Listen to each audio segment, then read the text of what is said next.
and to follow the chair's announcements, welcome to everyone present and particularly the aldermen in attendance. Can I just remind everyone that in line with the legal requirements, this meeting is being held face to face, but members and the public, can join online and participate in the meeting.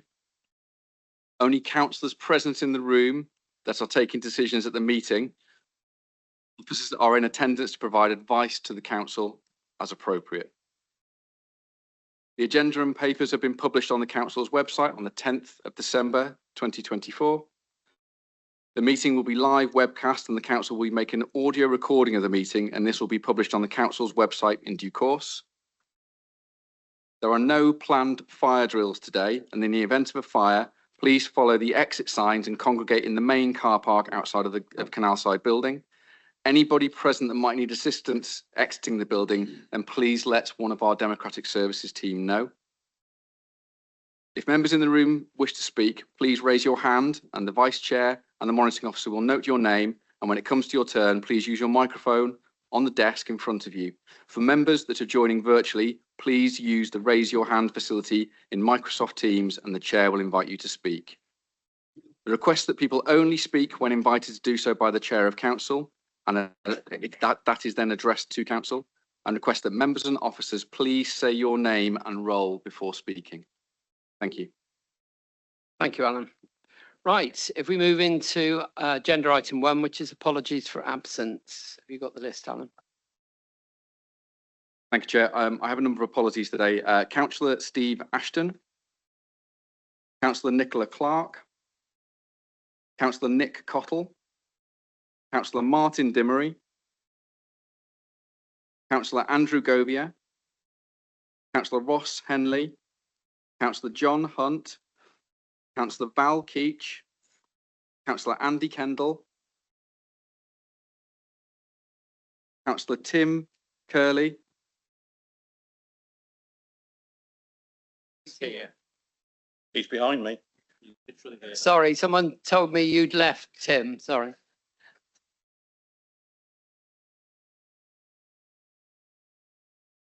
Apologies. I'll amend my sheet. Councillor Harry Munt, Councillor Tessa Munt,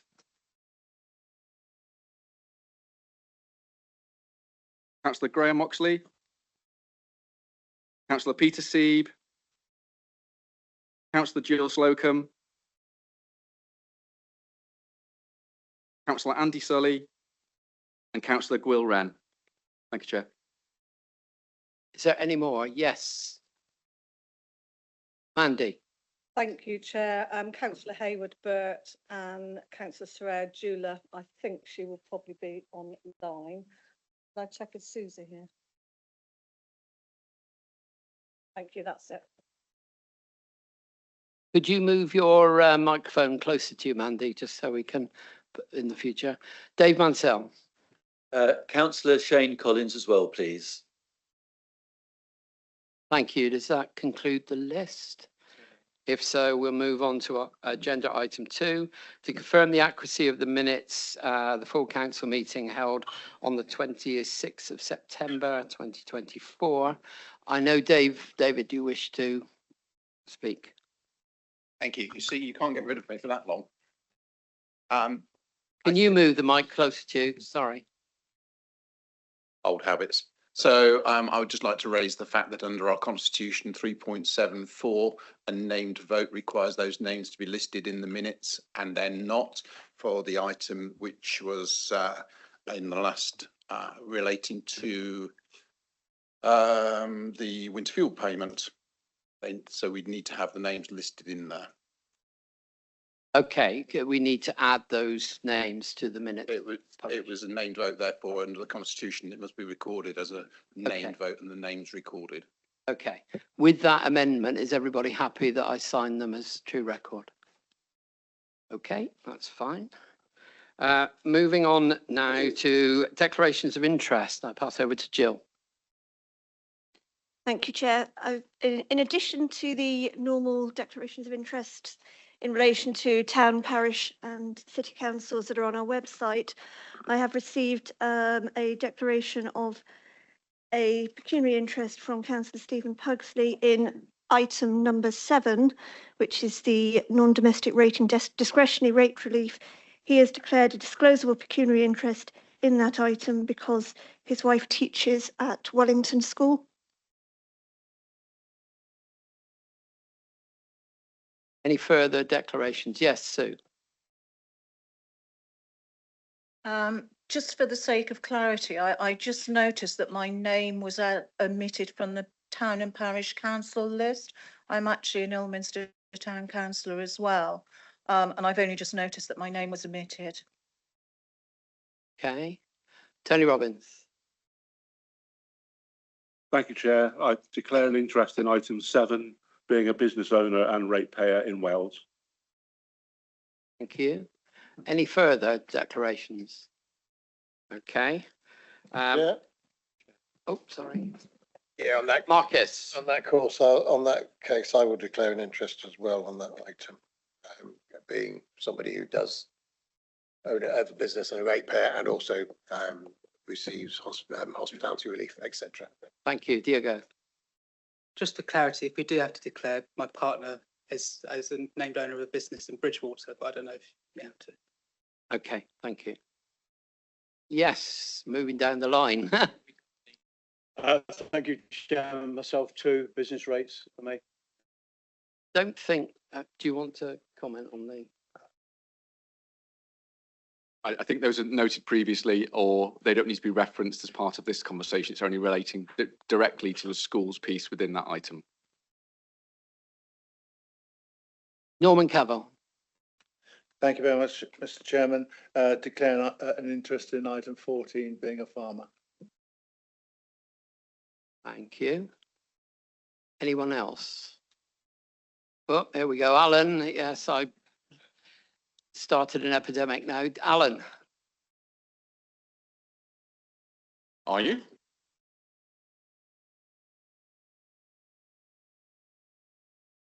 Yeah, I think there's an arm over there, but I can't see who it belongs to. Oh, Philip, yes. Okay. I think, oh, yes, Nick O'Donnell. Hi there. I did email this in, being my first meeting, I wasn't sure, but I was employed by a private school over the summer as an invigilator, so I don't know whether that's a declaration of interest for item. If you're not employed there now, it doesn't stand. I guess I might still be on their employment books, because I would be offered at work again next summer. Okay, that's fine. Thank you. Right, if that's it, we will move on to public question time. Each question has 3 minutes to put their case, and then they will receive a response. Can I just remind people asking the questions that all the members have had a copy of their submissions, so there's no need to recover everything, just to cover the points that you wish. The first, Julie Holdershaw, has been withdrawn, so we move on to Pierre Fox, please. Are they here? Yes, Pierre. You have 3 minutes, sir. Would you like, is the microphone on? Yeah, good afternoon. The issue I want to have looked at today is the misuse of highways by organised hunting groups in the county. And this is an issue that I've raised with council officers for over 12 months, but things haven't progressed in terms of addressing the issues. And the issue I'm talking about has got worse in that time. And there's serious risk of people being injured and communities being seriously disrupted by the behaviour of hunts. And the crux of the matter is that at the moment, the council is not treating fox hunting events as events, and therefore they're not being required to produce risk assessments, the event management plans or transport management plans. And this is resulting in hunts using the roads effectively to hunt from. Large groups of horses and animals are routinely up to 15 times a week they're meeting, and they will regularly go onto the road, not to travel but to actually actively hunt from. And there's a huge amount of evidence how dangerous this is. The issue really I'm looking for address is that the council takes steps to make sure that the hunts are providing information and taking responsibility for acting in a way which is safe for communities and individuals. Thank you very much. Richard Wilkins. Thank you. Thank you for your question. The council takes its traffic management responsibilities seriously and attempts to contact any hunts which are brought to its attention that are likely to hold meets over the Christmas period where this could cause traffic disruption. However, the carrying out of illegal hunting activities or the failure to control hounds adequately are matters for the police to investigate and take an appropriate action.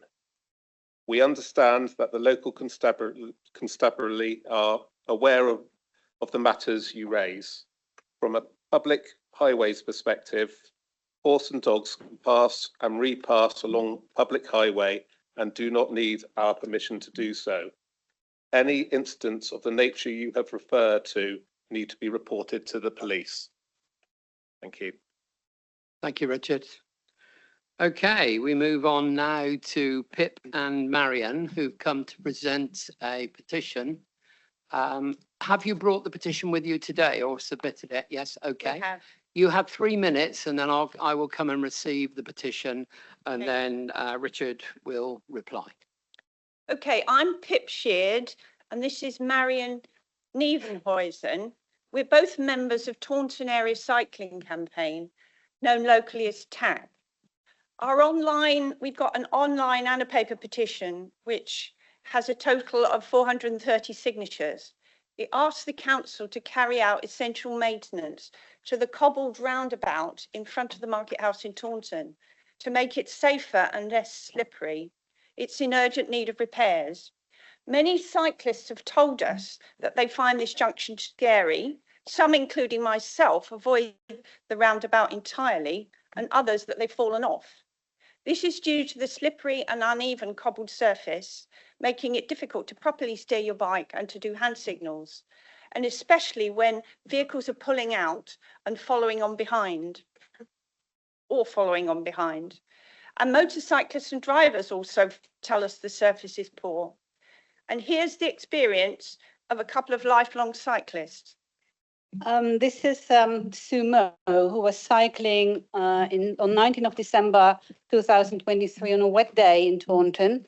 She was riding a cyclocross bike, which is designed for tougher conditions, and she took the right turn from Corporation Street onto Each Reach. Despite being careful, her front wheel slipped on the wet cobbles and she lost control, and thankfully there were no cars behind her. And then Jenny Wood told us she was knocked off her bike by a car entering the roundabout. The unevenness and hazardousness of the cobbles made her look down and slightly forward rather than looking out for cars, especially those coming onto the roundabout from her left. She was wearing a bright pink coat and traveling slowly, but the driver didn't appear to spot her and drove straight out, hitting her. She is certain that if the surface on the roundabout had been smooth, she would have been looking up, watching for cars entering the roundabout, making eye contact, and avoided being knocked off.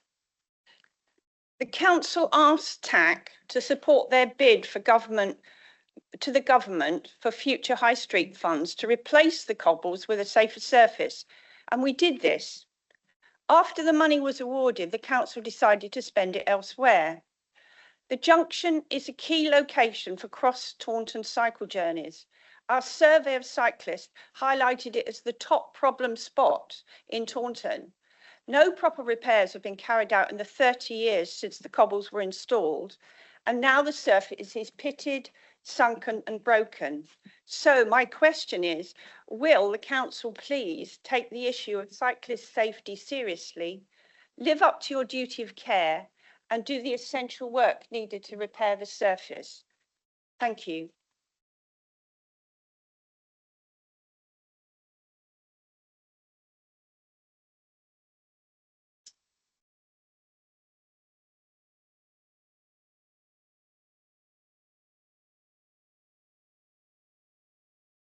Yeah, I'd like to thank Taunton Area Cycling Campaign TAC, as I well know, for submitting this permission to the council for consideration.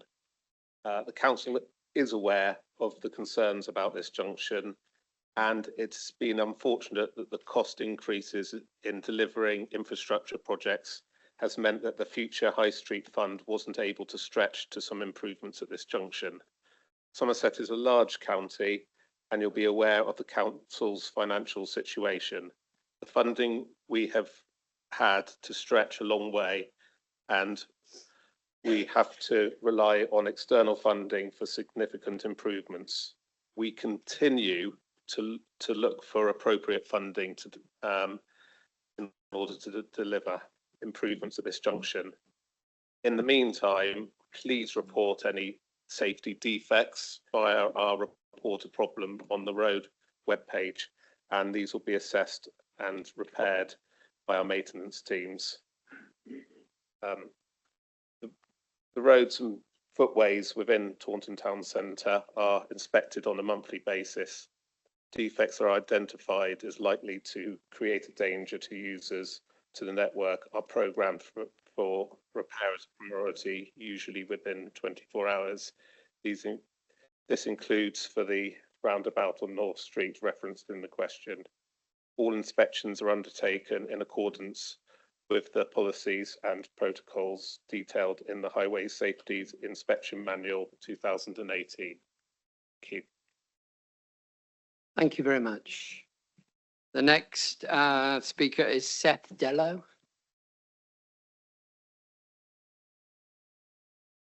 I cannot see the person online. We knew that this may happen. Now, the question that's been put forward has been published, and they will receive a full written answer. So we will now pass on to the next speaker.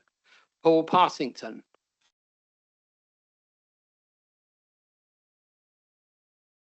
We have Paul Partington here. Ah, yes.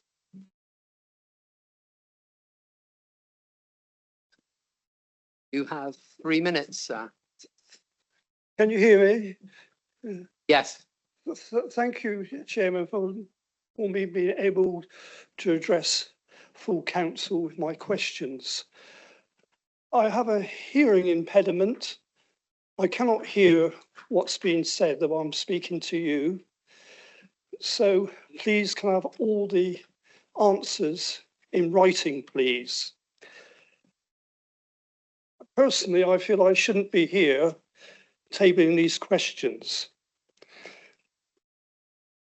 I also apologise that there's been a typo error where it's mentioned T2/12 in the questions. It should be T211. I apologise for this. I'd also like to acknowledge, or at least perhaps the council acknowledge, that a lot of individuals do work to public rights of way, clearing headland paths and clearing out stiles and that. So do parish councils. And I often wonder if a lot of this is unrecognised. In the past, I used to cut headland paths in Bishop's Lydeard and in Coffelston and Norton Fitzwarren for several years. I also know that Bishop's Lydeard Parish Council employ a lensman. So sometimes I feel that when there are genuine complaints made about public rights of way, I think it should be acknowledged the voluntary work that's done. I'd also like to point out that which is mentioned in my statements, that on Tuesday, which is the 16th of December, 75 years ago, the National Parks and Access to the Countryside Act 1949 received royal assent. And as you will see in what I've written, the connection to what was Somerset County Council and Sir Arthur Hobhouse. Right, I won't take any more of your time. I accept that you take all my questions as written, that the councillors will have read them. Thank you. Thank you very much, sir. I know you've declared your hearing issue, but I'll still ask Richard to respond, and you will get a full written replies. Yeah, thank you, Paul, for your question, and the council definitely does recognise all the hard work that all our volunteers across the county do with various things, including path clearing, etc.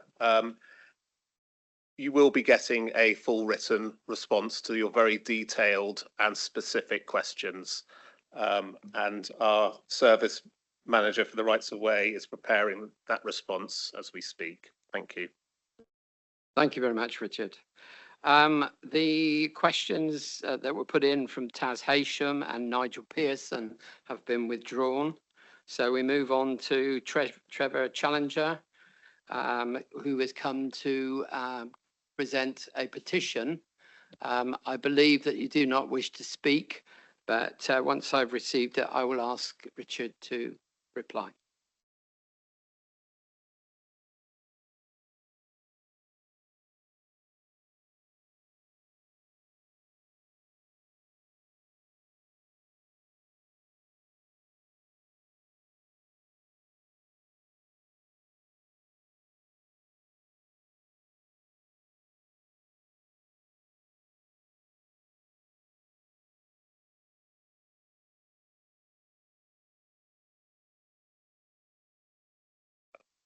I'd like to thank Mr. Challenger for submitting this permission for the council's consideration.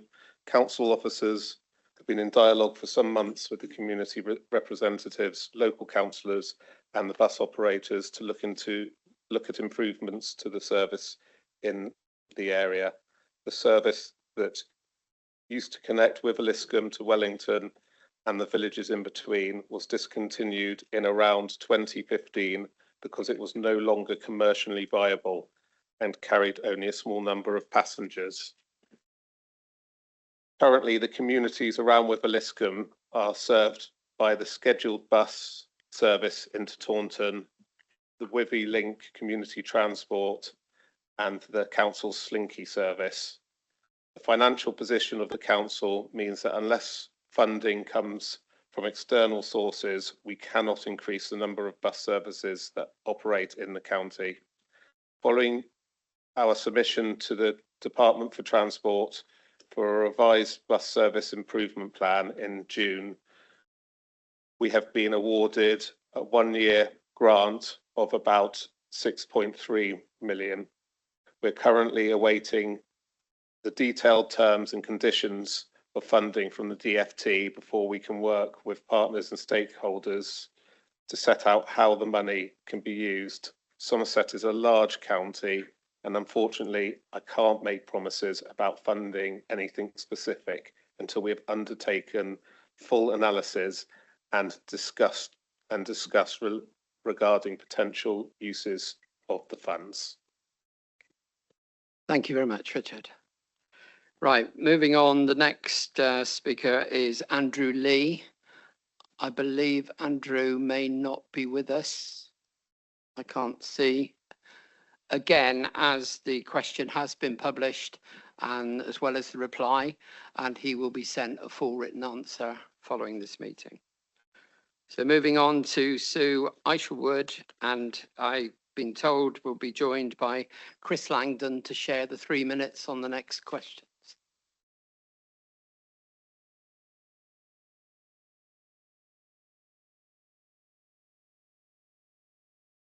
Can you hear us? Yes. So good afternoon, councillors. I am the chair of Westbury South Mendip Parish Council, and Chris Langdon here is the chair of our very active neighbourhood planning development group. We're here today because of a series of frustrations, really. On behalf of the council, I'd like to express our grave concern at the lack of engagement with highways officers with the parish concerning the dangers that we've repeatedly talked about concerning the A371 main road. What we're finding in our experience is that the highways officers give us very standard replies and very minimal ones. Meanwhile, the planners we're working with are much more responsive to us as a local community. What we'd like to do is put the highways and planners together so we're not aware that they seem to talk to one another, so that we can find together with the community a safe way to deal with the problems of the A371. And I'm going to hand over to Chris, who will tell you more about this. Bit of context, Chair, councillors. For those who don't know Westbury Sub-Mendip Village, the A371 effectively cuts the village in half. For much of this route, there is no pavement and there is no safe place to cross. We now have the prospect of a planning application which seeks to develop some 60 houses on the opposite side of the road from our village facilities, the school, the pub, the shop and the post office. The local plan spells out that any development of this site requires to provide a safe pedestrian link to the village core, which is on the opposite side of the road. We have engaged with the highways 18 months ago to make sure that they understood how important a solution to pedestrian safety was to the village. We have commissioned a professional scoping report that sets out the process that highways might follow to assess the full range of options. This report and the request has been ignored. Officers seem to take the view that nothing can be done. Written and when all options have not been considered. The current situation means that crossing the road to the shop, school, post office is very risky. The status quo is not acceptable. Lives of young children are in serious danger. Highways have stayed silent on a recent request to meet their senior team. It is very regrettable that highways seem to be taking the easy option, which is to raise no objection to development proposals. They are not working with planners or the community to ensure the local plan policy is upheld. They are not looking for solutions, and they are not challenging the landowner or developer for meaningful improvement on pedestrian safety. What is needed, Chair, councillors, is a change of attitude by the highways teams to one of solving the challenge, understanding what a workable solution might look like, engaging with the relevant parties and accepting that as a minimum requirement, pedestrian safety must be meaningfully improved. Thank you very much. What we're asking for, thank you. We're asking for a meeting urgently with highways and planners together. Okay, Richard, would you like to respond, please? Yeah, thank you for your question. The Highways Authority is aware of the parish council's concern over the A371, and in particular the connectivity to the village, to the centre of the village. Through the pre-application process, we have looked at several different scenarios for how this connection can be provided. We will continue to work with the applicant through the planning process to explore all options to see if a suitable connection can be provided to allow pedestrians to access from Roughmore Lane. It is noted that the parish council has expressed that they wish to meet with both planning and highways to discuss this matter in more detail. We're happy to meet with the parish council, but we do believe that it may be prudent to wait until a planning application has been submitted. No, that's good. But yeah. Okay, we'd like to meet as soon as possible. Thank you very much. Our final speaker is Nigel Behan, who I believe may be online. Yes, Chair. Yes, you have 3 minutes, sir. Thanks. I'm not going to repeat the questions as they're already before you, but the first one relates to what seemed like an accounting manoeuvre related to the workforce programme substitution of 9 million. I just wanted some more clarification on that. And the second question indirectly relates to question 4 actually earlier on, but it's about the constant issue of 114 notices being threatened and then acting as if they're happening. But what difference does it make? Well, I do notice that Solace, the LGA and SIPFA published something this week, which I haven't read yet. But anyway, I'll leave it at that. Thank you, Chair. Thank you very much. Liz, would you like to start? Thank you, Chair. So for the first question, thank you, Nigel, for your questions. Previously, a workforce saving of £9 million was included as part of the Council's medium-term financial plan. This administration has been clear that the workforce savings that were identified as part of the local government reorganisation business case did not go far enough or deliver fast enough to address the financial situation this council is in. So the revised increased savings from the workforce programme of 34 million in 25-26 replaces the previously identified saving of £9 million. The executive agreed the savings and this substitution on the 2nd of December and will be recommending that to full council in February 2025 as part of the budget setting. So if I may, Chair, for the second question, in November 2023, the executive took the decision to declare a financial emergency, as we all know. As a lead member for resources, procurement and performance, I do not regret the timing of that declaration, and my executive colleagues and I have continued with our clear political direction to act as if a Section 114 notice had been issued. Clearly, our current modus operandi does not include paying the significant amounts that government commissioners would be paid per day plus expenses. We continue to believe that our local knowledge across this whole council is very important in finding the best way through to a sustainable budget and Somerset Council. We acknowledge the fact that the next budget setting in February 25 will also be very challenging. And we do not wish to have to add a line to the expenditure for commissioners' fees, as other councils have had to do. We will also continue to work in a way that is as transparent and open as possible, so that residents and businesses can understand the financial challenges in Somerset and the reasons for those challenges. We have commenced our budget consultation already and will again be undertaking in-person consultation meetings for businesses in each part of Somerset. Thank you, Chair. Thank you very much. Theo, I've got your name against this as well. Do you wish to add, or has it been covered?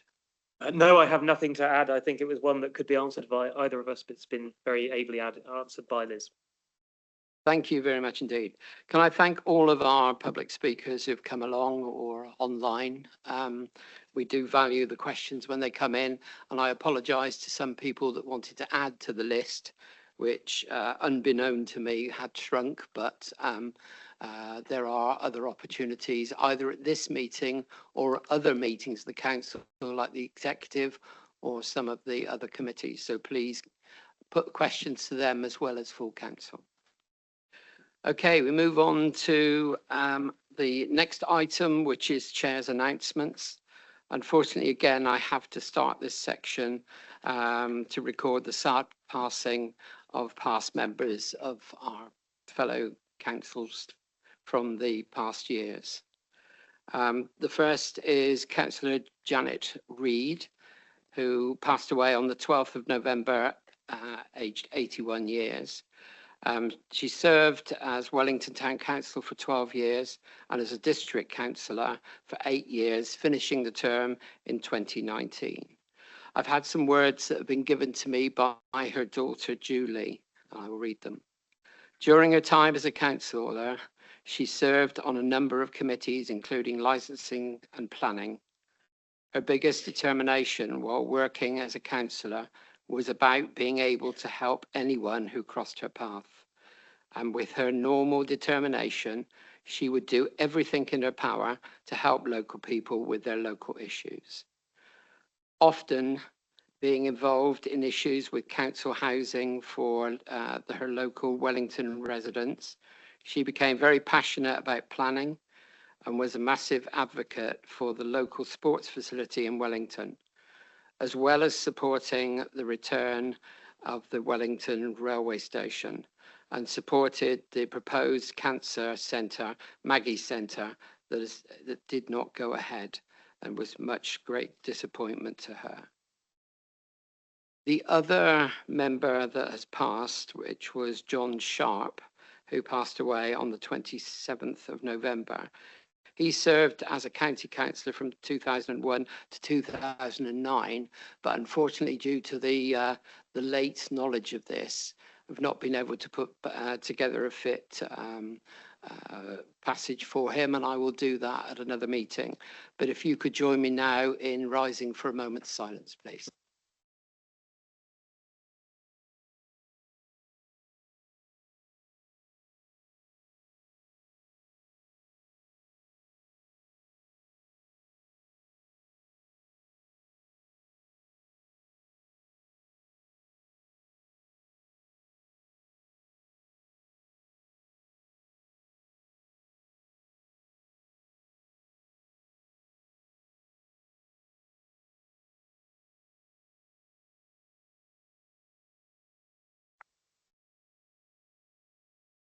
Yeah, our thoughts obviously go out to their families, and we will be sending letters of condolence from myself on behalf of the council. Yes, David. Could I just say a few words about Janet Reid, who I knew? Yes, please do. So Janet was very active in politics when I became involved in politics back in the early 2000s. I can best describe Janet as fiery and fierce. Those that knew her knew that she was both. And she was fiery and fierce for one reason. She was very, very passionate about people in Wellington. And she fought for them. And I think if we all aspire to stand up for our communities, then Janet Reid was the sort of person that we should aspire to be. I think she was a character. She had a deep, gravelly voice. If you knew her, you know exactly what I mean. And she always was prepared to share her opinion, but she cared passionately, and the world's a sadder place because she's gone. Thank you very much. Does anyone else wish to comment? Gwill's May I say a few online. words? Yeah. Yes, please do. Thank you, Mr. Chairman. For Janet, this is the first I've heard that she's passed, so I'm quite upset. Janet was a proper old school salt of the earth councillor, and as David says, she was very direct, and actually doing the things for her community was the thing that drove her far ahead of political considerations. I worked very closely with her on the planning committee, and we had a really good working relationship, and I'm very, very sad that she's passed. But she's the kind of councillor that every community needs, really. So thank you very much for the opportunity to just say a few words. Thank you very much. Just as a technical note, we've lost the screen on stage. If someone could reinstate that, would be really good. Following on from that, the agenda that was sent out, agenda item 19, which is a report from the Chief Executive, is going to be slotted into item 7, but unfortunately, I couldn't change the agenda that went out, so it's 19, but we will be taking it after item 7. And to remind members that the confidential information, if it's needed to be discussion, we will have to go into a closed session. The item 10 also, which is the local housing fund, has also been removed from the agenda. Going back to the agenda regarding the visits that myself and my deputy have been taking, which have increased in the Christmas season. So we're well conversed in mince pies and carols at the moment. But if anyone wishes to know anything about any of the visits, you can approach us and we'll let you know. Okay, moving on now to the substantial, which is item 6, which is the council tax reduction scheme and exceptional hardship policy 25-26. I thought there was going to be an opportunity to make comments. Oh, sorry. Yes. Sorry. Yeah. Thank you, Chair. Just wanted a moment actually to acknowledge and thank previous Leader of Opposition Council, David Fothergill. This is the first meeting he's not with us as our group leader today, but I just wanted to take a moment to thank him. I know that being a leader can be a lonely place and a challenging place, and I thank him on behalf of the people of Somerset for the work and the hours and the service that he put in. And I just felt that need to be acknowledged because his standing down as our group leader came just after the last full council meeting. So I felt it was appropriate today to pass those thanks on publicly. Yes, thank you. Sorry. Yes, Bill. And thank you, and happy to be associated with the comments made by the new leader of opposition, who I welcome to her seat. Thank David for his service both to Somerset County Council and to Somerset Council in those respective roles. I understand David's still carrying on with his LGA role at the moment, and we look forward to his pearls of wisdom on adult social care and influence that he has across the national stage in that role.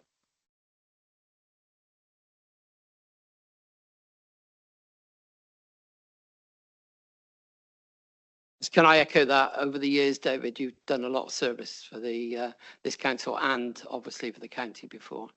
So, also to welcome, obviously, Mandy and Diogo to their new positions and wish them well in those. Also, the other thing that I missed out is to welcome Haywood Burt and Nick O'Donnell to the council after their election. So hopefully they can settle into the council now, coming in part way through. Okay, I think that covers everything that I missed. Item 6, as I said, council tax reduction scheme and exceptional hardship. Liz. Thank you very much, Chair. This report is required every year, as Somerset Council is now the billing authority for all households in Somerset. That is a total of 271,342 taxable households, with a further 5,232 non-taxable households, for instance, those that are homes to students only.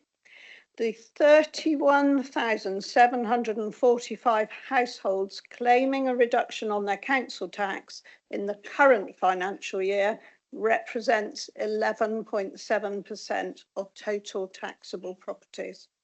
And of those claimants, apologies for all these figures, 13,431 are people of state pension age, where the government mandates the scheme and Somerset Council covers the cost, which is 13.1 million this year. That's the cost to Somerset Council. There are costs to the other major preceptors as well. A further 18,314 claimants are people of working age, and more than 30% of that number are claiming the 100% reduction on their council tax. The cost of the working age scheme is 15.2 million in this year. So please note that when you're reading these papers that the responses from the consultation, the public consultation, are based on our original proposal to reduce the banding percentages from 100, 75, 40, 25% to 75, 50, 25 and 10%. That is now proposed at 100, 50, 25 and 10%, following the executive's decision to put forward a revision of percentages that retains that 100% reduction, so that we are not asking people to pay small amounts when they're living on the lowest household incomes, and indeed where it costs the council money to chase very small payments from people who simply cannot pay. So this is in line with the recommendation for corporate and resources scrutiny from their meeting in August of this year. I realise that does seem a long time ago now, where they recommended to maintain the 100% discount. However, we do have proposal to reduce the other percentages in order to establish a saving, which, as we know, we need a sustainable budget, and we know that we have declared a financial emergency. So please note that the income for each household on the banding table is after the income and disregards that are listed on page 30 of the pack today. And the disregards include the two possible changes to CTRS, Council Tax Reduction Scheme, that Executive took out in July before commencing the public consultation. And that brought the possible savings down from 12 million per annum to 6 million per annum. The further changes to percentages and that retention of the 100% discount has brought the saving down to 3.9 million per annum. So, Chair, we can recognise that this is a position that no council and no councillor wishes to find themselves in. But it is an indication of just how difficult council budgets are now and how council tax is both unfair and an unsatisfactory way to fund statutory care services. I should just add, Chair, that this afternoon has just been published by government the provisional local government finance settlement for England 25 to 26. That has come out about 10 minutes ago. Obviously, I can't comment on it yet, and yet our finance team, of course, are working very hard in the back office to understand the implications for Somerset. And just to remind members that 1% on council tax for Somerset Council is an income of approximately £3.6 million. Quite interesting to compare that with other councils where there are higher banded homes. And in some places, it's more like 7, 8 or more million for 1% on council tax. So we have 3 other changes in CTRS. They are the introduction of a non-dependent deduction of £10 a week for each non-dependent, the limiting of the council tax reduction entitlement to the Band D equivalent, and reducing the period for backdating to 3 months. So that was previously 12 months. It went down to 1 month in the proposals. At the recent executive, we put it back to 3 months following representation from Citizens Advice. And we are, of course, very, very grateful for Citizens Advice response to our consultation and ongoing response. Corporate and resources scrutiny further considered council tax reduction scheme on the 25th of November. And although the concern of members was clearly heard in the room, a majority of the scrutiny members supported the changes to council tax reduction in the form presented today. The committee also voted in favour of an additional recommendation as follows. And if I may, Chair, I'd like to read this in full because it is, in my view, a very helpful recommendation. So the Scrutiny Committee, Corporate and Resources, to receive an update regarding the impacts on people with protected characteristics from the final council tax reduction scheme for 25-26. The details of the take-up of the exceptional hardship scheme and the planned mitigations by summer 2025 ahead of consideration of the proposed council tax reduction scheme for 26-27, because this is an annual scheme. There is an annual report to this council. So we do already have mitigations in place, and our teams in Revs and Bens, which are still running on the 4 previous district systems, and which, as we go into 2025, I'm really glad to say are coming together onto one system. The key decision has been taken for that software. And personally, I am hugely looking forward to that time when we do run all of our Revs and Bens on one system. So the mitigations we already have in place apply some of these to people who are claiming council tax reduction and also those who are not. And we do recognise that in people's lives, loss of employment, bereavement and other things can make a really drastic impact on somebody's ability to pay their household bills. So we create affordable payment plans to suit both the taxpayer and the council. We check taxpayers' possible entitlement to Department of Work and Pensions benefits. We work closely across the council tax team to identify vulnerable residents who are in arrears, to ensure details of their benefit claims remain correct, and that those who are not already in receipt of council tax reduction are advised to claim. And I refer back, of course, to the fact that now we're proposing backdating for 3 months, which is much more in line with other councils. And that we review council tax reduction claims frequently to ensure the taxpayer is receiving the correct reduction. We ensure that single person discounts are awarded to all those who are eligible. We use financial assistance through our exceptional hardship payments for those most in need, and that is identified in the Equality Impact Assessment Negative Outcomes Action Plan that is in our pack. We continue to use and refer to the Household Support Fund to assist those most vulnerable with their finances. So the autumn statement already confirmed that the Household Support Fund would continue into 2025-26, and so that will continue to be built into our plans. And we continue, of course, and thank those agencies such as Citizens Advice and other financial assistance agencies who help where families and households and individuals need a greater financial sustainability.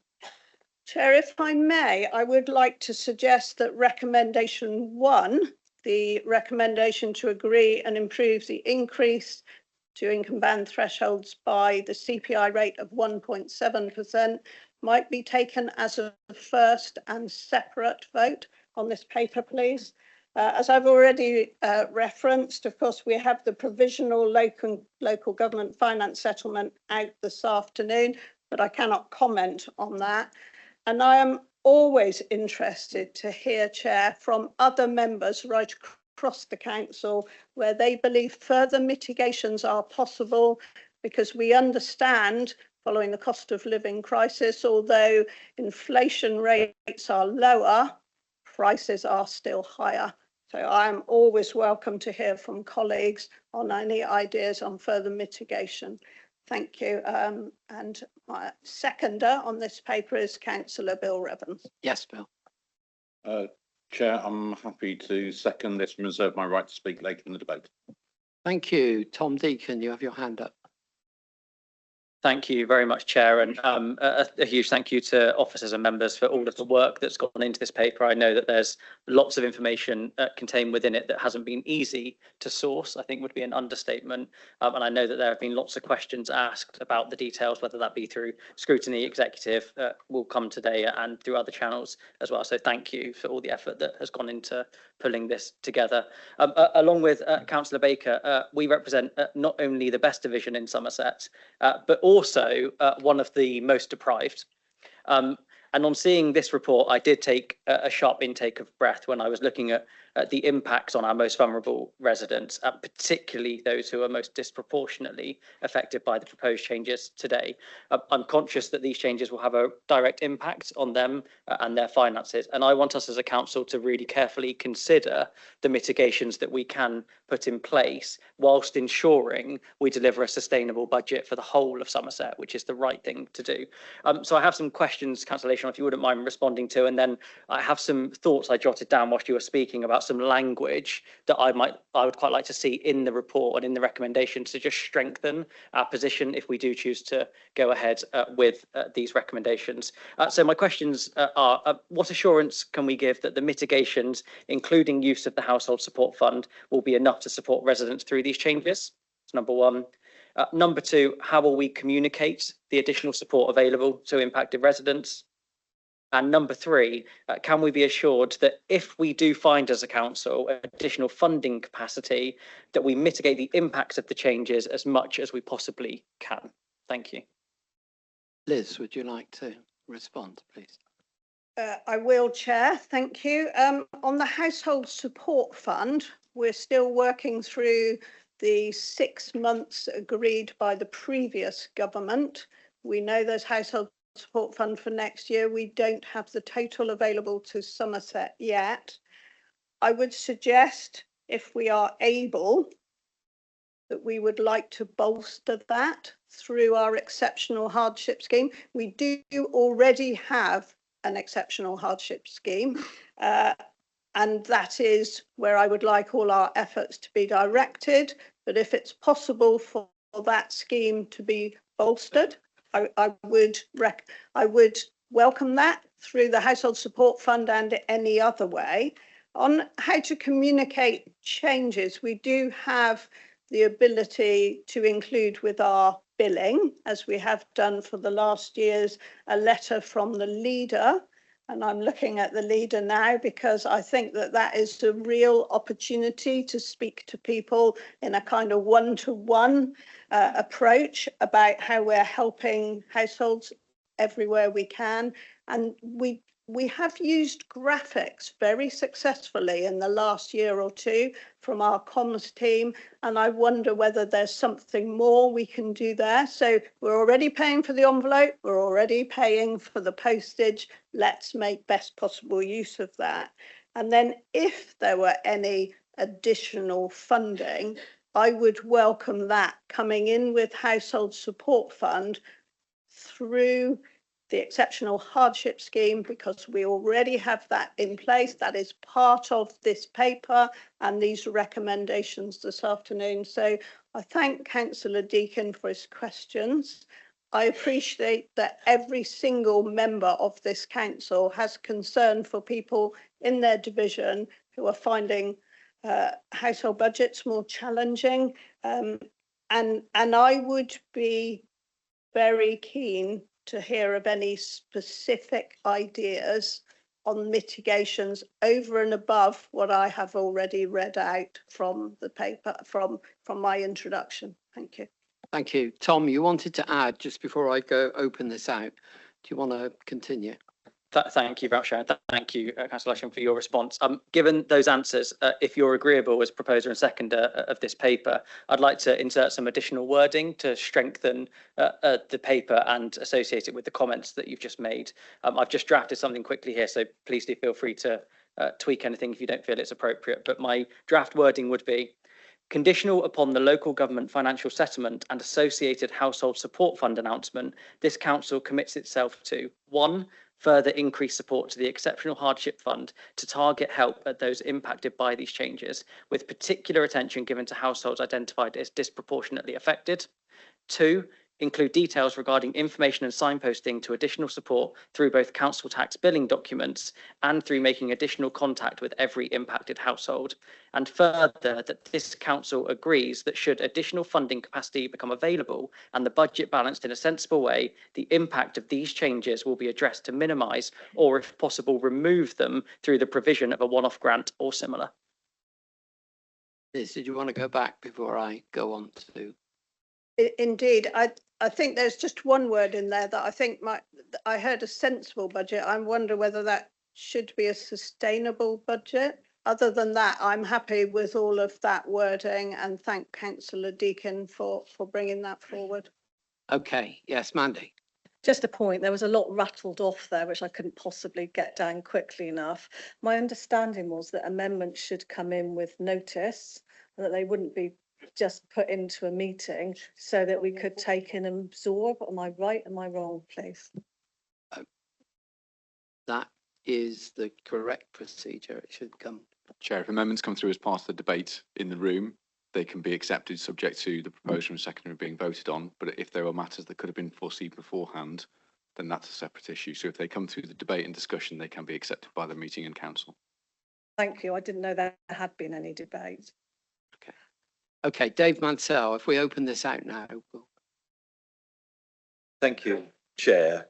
I've been following this closely, and as it's gone through scrutiny executive and now on to us, and I have commented at those various stages.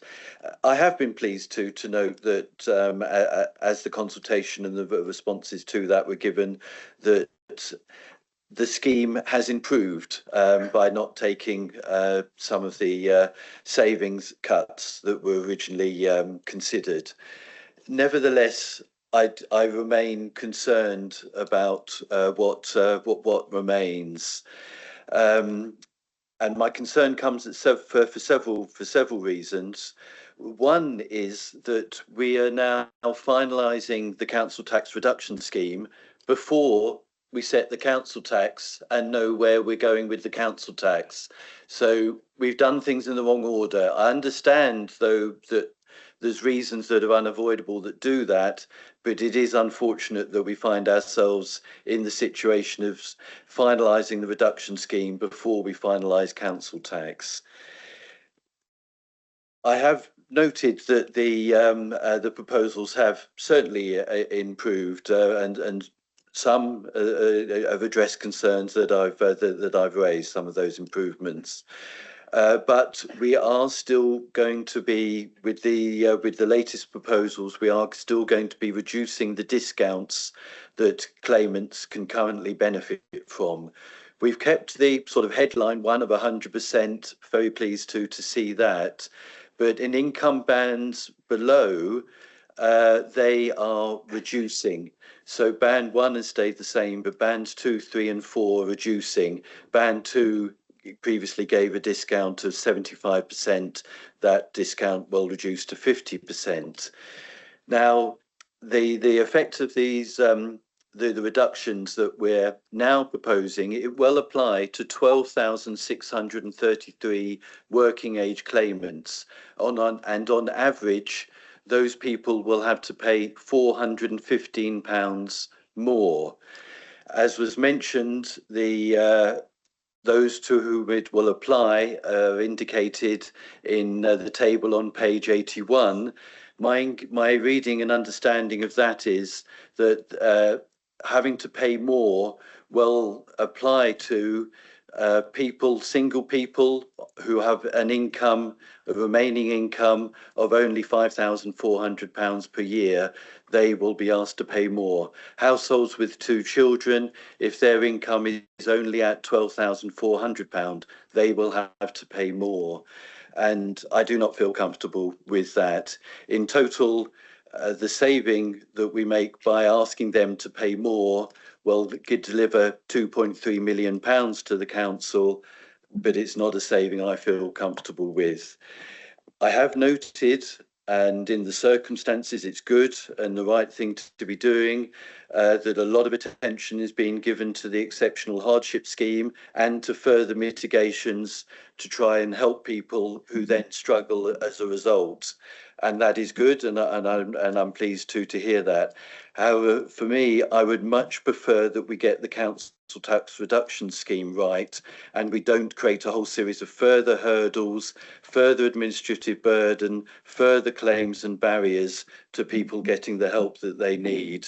I think we should try and achieve as much as we can by getting the council tax reduction scheme right. Therefore, I plan to vote against these proposals. I would prefer that we keep the current scheme, which I think many of us have felt we'd got about right. We might have liked it more, but it was about right and seemed to be largely working. So I do plan to vote against, and I do note that it is planned to review already what happens in the year further, and that I would very much urge that to happen, and we do need to see what results, but we're looking to change what happens next year, 25-26, and I will be voting against. Thank you. Liz, did you want to respond before we go on?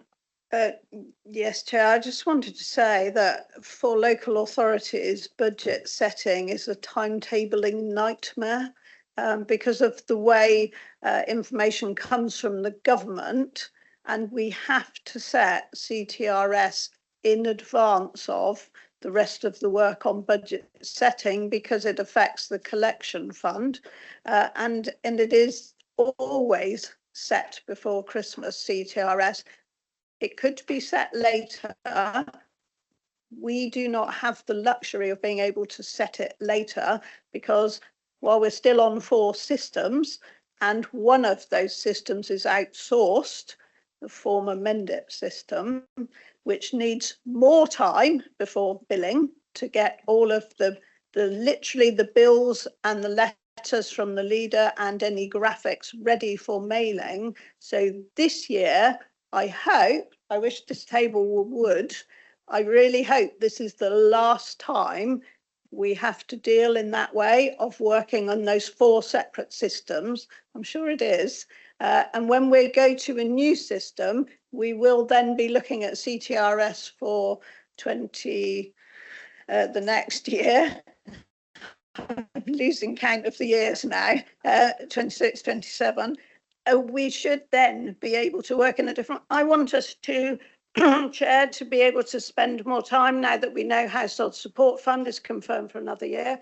I want us to be able to consider that more carefully with more time across resources, communities, adults, children's, so that we make sure we get the best possible spend of that money across Somerset and get it to the right people. However, there's nothing that I can offer of comfort on timetabling for the year 25-26 because of us still working on 4 systems. Thank you for clarifying that. Diego. Thank you, Chairman. There are 4 points that I wish to make, and I hope that as my first outing as the opposition member, you'll give me some extra leeway if I'm going a bit too far or spending too long on my questions. Just for my structure, the first 2 are follow-up really from the executive meeting. The third one is around the 1-year backdating, and my 4th is a general overview of the policy. So the first 2 I'll ask at the same time. On additional use of the Household Support Fund, at the exec meeting on the 2nd, Councillor Smith-Roberts expressed the need to further understand what we're not doing by using that money, because as she said, when we look to use that money, we're surely then not using it for something else. And that means people suffer in a different way. So my first question on that is, it's now been 2 weeks since that exec meeting. Do we have any further understanding of how additional use of that Household Support Fund will impact other areas? The second follow-up from that exec meeting is around the disability part of it. The EIA does say 5,600 disabled households are going to have to pay an additional £470 a year. The detailed equality impact assessment goes on to say that those disabled households will lose higher amounts than the average person, yet are less likely to increase their income. And again, Councillor Smith-Roberts, I think, hit the nail on the head at the last exec when she said she felt uncomfortable supporting changes to the scheme that would impact vulnerable residents. She and others in the room, I think, felt uncomfortable in having to make decisions that would put vulnerable people in a worse off financial position. So my question to that is, I think it was Officer Sean who was present, who said that he had received communications from Citizen Advice the week before requesting a further meeting to discuss the new proposals that had been brought forward. Has that meeting taken place, and are there any further comments that Citizen Advice have made that can help us in making a decision today? Yes, back to you, Liz. Okay, so Household Support Fund money, it's obvious, isn't it, that we can only use it once. I think we need to do quite a bit of work on it. If it's anything like it has been in previous years, it would be somewhere close to 8 million for Somerset. And that is where I would welcome working across directorates to see how best we can use that money. I know in previous years, some of it, in fact, in this 6 months too, some of it is going out through the Auriga portal, and Auriga also have the ability to fundraise from other charitable sectors. And we're also in this 6 months going through Somerset Community Foundation so that people can apply for money under Surviving Winter, which helps particularly those pensioners. I don't like that word, sorry, people of state pension age. I'm one of them, but I'm not claiming pension credit. Neither am I looking to go to Surviving Winter, but the idea is that people can go there. Somerset Community Foundation can raise money from other sources. So this is all about how you put resources together to make it a greater value. So I think that work needs to be done, and I believe that we can do a better job with the Household Support Fund. I'm guessing, though I don't know, that it will probably always be 1 year at a time. It always has been so far. On the equality impact assessment and disability, I think the thing that I have had to understand is where we talk about the number of households with a person with disability being disproportionately affected. We have to understand that people with disabilities are a disproportionate number within the claimants for council tax reduction scheme, because as we all know, people with disabilities are less likely to be able to earn money that other people can earn. On vulnerable people and citizens' advice, we are having our ongoing communication with them. I have not asked for a meeting to be arranged in advance of this afternoon because I thought it was much better that we had our full council meeting with these recommendations and then we go back to citizens' advice with what is agreed this afternoon. As you know, we agreed a multi-year funding agreement with citizens' advice as well as with Spark, if I remember rightly. And so we do have an ongoing relationship with them and we really appreciate everything that they do. I'm not sure if I picked up every question. I hope so. Thank you.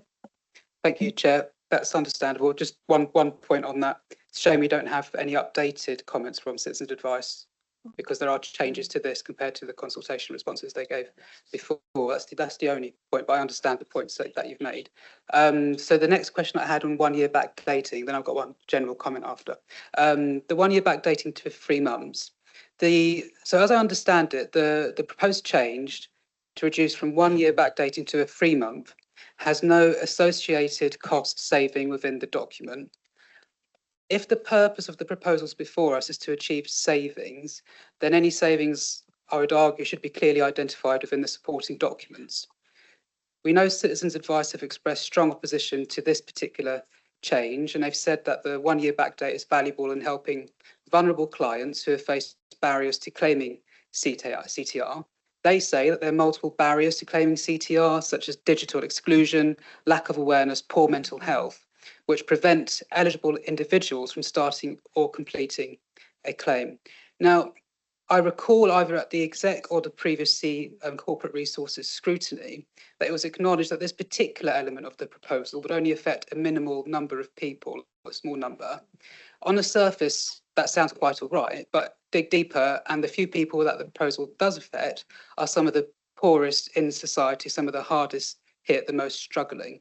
So my question on 1 year backdating, Chairman, is if this policy change offers no cost saving, but actually harms those in the most desperate need, then why are we introducing it? Liz. Okay, thank you, Chair, and thank you for the question. On the 3 months, when we were backdating for 12 months, when we did the comparison with other councils, Somerset was very much an outlier there. And then when it reduced to 1 month, I could see and brought forward at executive that a number of months would be much better for a household, because some people, as we've already said in the mitigations that we have in place, some people may not realise that they're eligible for council tax reduction scheme. In fact, I find it quite difficult to find people out in the community or even at my local parish council who even know it exists. So I live in a road of about 50 houses.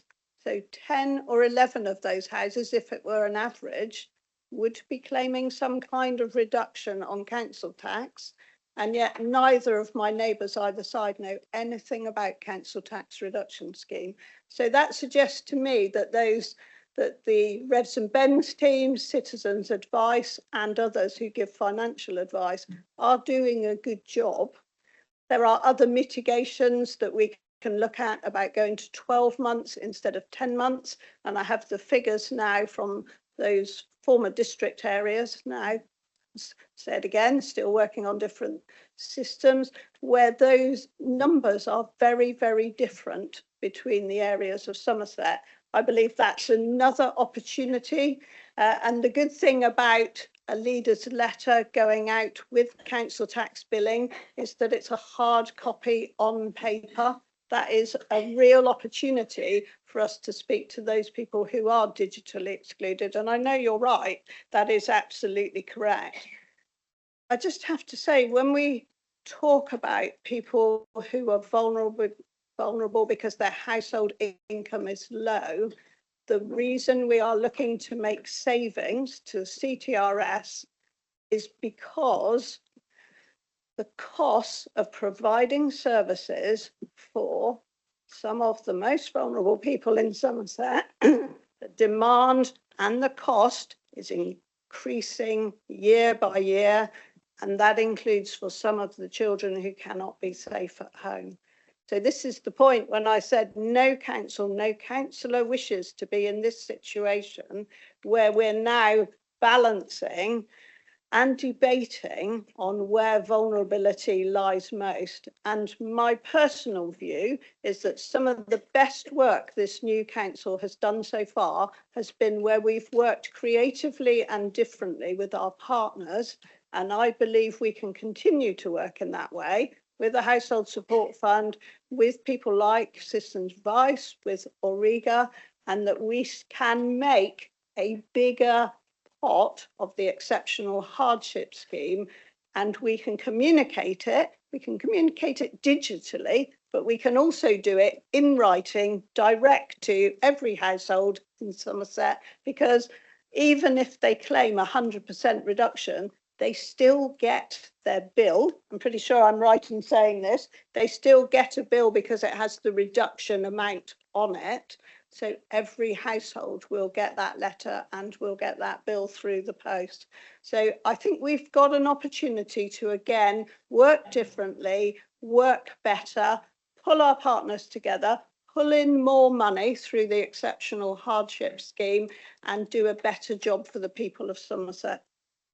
Thank you, Chair. Thank you, Chair. And so I'll go to the very final point, but just quickly, I don't think that Somerset being an outlier is a reason to change the policy when there's no cost, there's no savings attached to it personally, but I hear your points. Just finally then, to round up my views on this as a whole, people with disabilities and the unwell are sidelined and marginalised from society. Build a fairer, greener, flourishing Somerset that cares for the most vulnerable. We champion the well-being of individuals. Build a society in which no one shall be enslaved by poverty, putting the heart back in Somerset. These are all things that they were saying during the local elections, promises they made to Somerset in their manifesto. The changes they propose, I would argue, will do the exact opposite of what they said. It damages the well-being of individuals, will sideline those with disabilities, will pain the most vulnerable, push the poorest people further into poverty. And Mr. Chairman, sadly, it shows no heart for the people of Somerset, so I cannot support it. Thank you. Right, moving on to Andy Dingwell. Sorry, do you want to come back, Liz? Sorry. Chair, I missed out just saying that savings backdated for 12 months, 3 months, 1 month. We can't quantify that without doing it as individual cases, but clearly to go from 12 months to 3 months, even if it's a small number of people, there is clearly a saving there. And that would be part of what we are expecting to go back to corporate and resources scrutiny to report on in the summer of 25. Thank you. Thank you. Andy. Thank you, Chair. I have 2 points. One's a bit of an unorthodox request, and the second's more of a question. So the request first, I'm looking at recommendation 2, where we're asked to approve a note to the government to raise council tax by more than the referendum limit. In the spirit of transparency, I'd like to ask the leader or deputy leader to advise what size of an increase in council tax they will be requesting from the government, how big an increase in council tax they'd like to propose residents of Somerset pay. The way the recommendation is currently worded, the executive are asking the council to write a blank cheque on behalf of the people of Somerset. So I think we need more information in order to vote on that one. The second the question, very closely linked to this, we heard again the deputy leader speak and refer to the public consultation that has been mentioned many times, where a majority of residents appear to support an increase in council tax to pay for improved services. Now, I've said many times, I'm a researcher by trade. I know very well that you can tweak questions and lead the witness and responses to surveys. So if the executive are confident enough that that response really does reflect the reality of the feeling of people of Somerset, Why avoid a referendum at all? Liz and Bill, if you want to. If I may just come in, Chair, on a referendum, I don't know if the Chief Executive wishes to explain it. I recall our previous 151 officer telling us on a number of occasions that a referendum was very well designed to fail, would cost the council considerable amount of money, would require setting a budget, billing, and then revisiting should a referendum be successful. I think the Chief Executive may have some knowledge of previous referenda. Thank you, Chair. Just on a very factual basis, the referenda, as they currently sit on statute, in my personal view, are designed to make sure they won't go through. The council is not allowed to campaign in any way, shape or form, and it's very, very difficult for the council legal to provide any real information about the referendum. The statement of the question in the referendum is, would you like to pay this amount or this amount? That's it. And the council is not allowed to go out and explain in any great detail why the referendum is necessary or why we think those two figures are the right figures. So I think it relates exactly back to Councillor Dingle's original purpose about how you ask questions that bias the witnesses. It absolutely links beautifully. We are just checking, but from memory, when we looked at this last year, we estimated the cost of the referendum. It was either 1 or 2 million, which are both big figures. So we'll say it's 1 until we just check, but that was what we estimated the cost to be. If the referendum failed, we would then need to rebill on top of that and generate the additional costs around rebilling as well. So there's a huge amount of cost involved in actually running a referendum, where actually I think it is fairly well accepted across the system, even by government, previous government and current government, that referendums are set up to fail in general. The previous government offered the opportunity of approaching and asking for council tax rises above the cap without a referendum being held. The current government have made the same offer. So I think on a value for money basis, if we were going down those routes, should explore that one first and then consider the referendum if you had to at the end of the day. But obviously that is, quite right as Councillor Dean will say, is a matter for council. Bill, would you like to take question 2 on question 2? Recommendation 2, not question 2, sorry. Thank you for your question, Andy. Just to confirm that the government in their statement on the government finance mentioned about bespoke referendum principles for those councils that were already in exceptional financial support, had a low council tax base, which Somerset does, and a below average council tax rate, which Somerset does for historic reasons. They would welcome expressions of interest. We do not yet know the full impact of the financial settlement, which was been announced during this meeting, and I've been focusing on the meeting, not on reading my emails, as I'm sure you'll appreciate it's the right and courteous thing to do. What we also do not know, and I know there's been substantial lobbying across all councils of all flavours politically, is around the increase in national insurance charges, which will impact our care providers, and that is a significant cost pressure on us. So there are a huge number of moving parts in all of this equation. In our budget consultation, we will try and ask a question that is fair and that elucidates an answer which we think will genuinely reflect what people in Somerset want. I believe we use questions that are used in other authorities to elucidate an answer. We're not trying to game the system in the way that perhaps you're suggesting might happen. We are very aware that the extreme financial pressure that's been put on this council, there will need to be at some point a increase above the cap might well be needed. But at the moment, that's an exploration, and we wanted to be upfront about if we're going to, after it was raised by the government, if we're going to explore it, then we need to be upfront and let people know we are exploring it, and that in itself signposts people to our consultation, because that's how people can have their say. Yes, did you want to come back? Yeah, just to come back, I appreciate the answers, both Leader and Deputy. Thank you very much. I think in addition, supporting Councillor Rodriguez's comments and the information that's missing from the being able to make the decision here. I don't think I can support either. Thank you.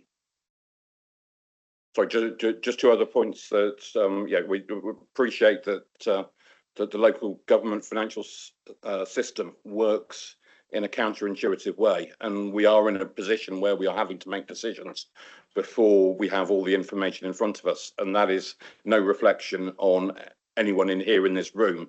It was with great pleasure and amusement almost that I heard Simon Hoare in Parliament talk about the broken model of local government finance. Simon Hoare, of course, being the local government minister in the previous government, if only he'd had an opportunity to do something about that when he was in office. But never mind. We do recognise, and I think the current government and I think the opposition currently recognise that the system doesn't work at all. And I'm also I'm going to break one of the cardinal sins here and name Councillor Fothergill. My recollection that, as Councillor Fothergill pointed out, that the Conservative group at LGA, along with all the other groups, are in favour of removing the referendum cap because they see the referendum as being a system that's designed to fail for the reasons that the Chief Executive has outlined. Am I correct in thinking that, Councillor Fothergill? Yes, David.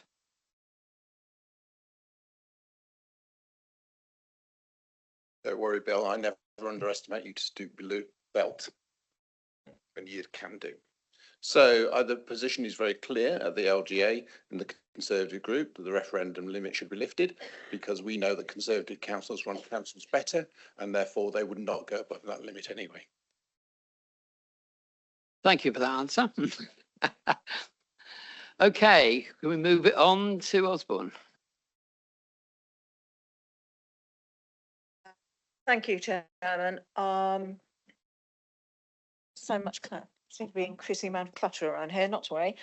My questions are basically, I welcome that the government is going to continue with the household support fund for the new financial year 25-26. I am correct in that.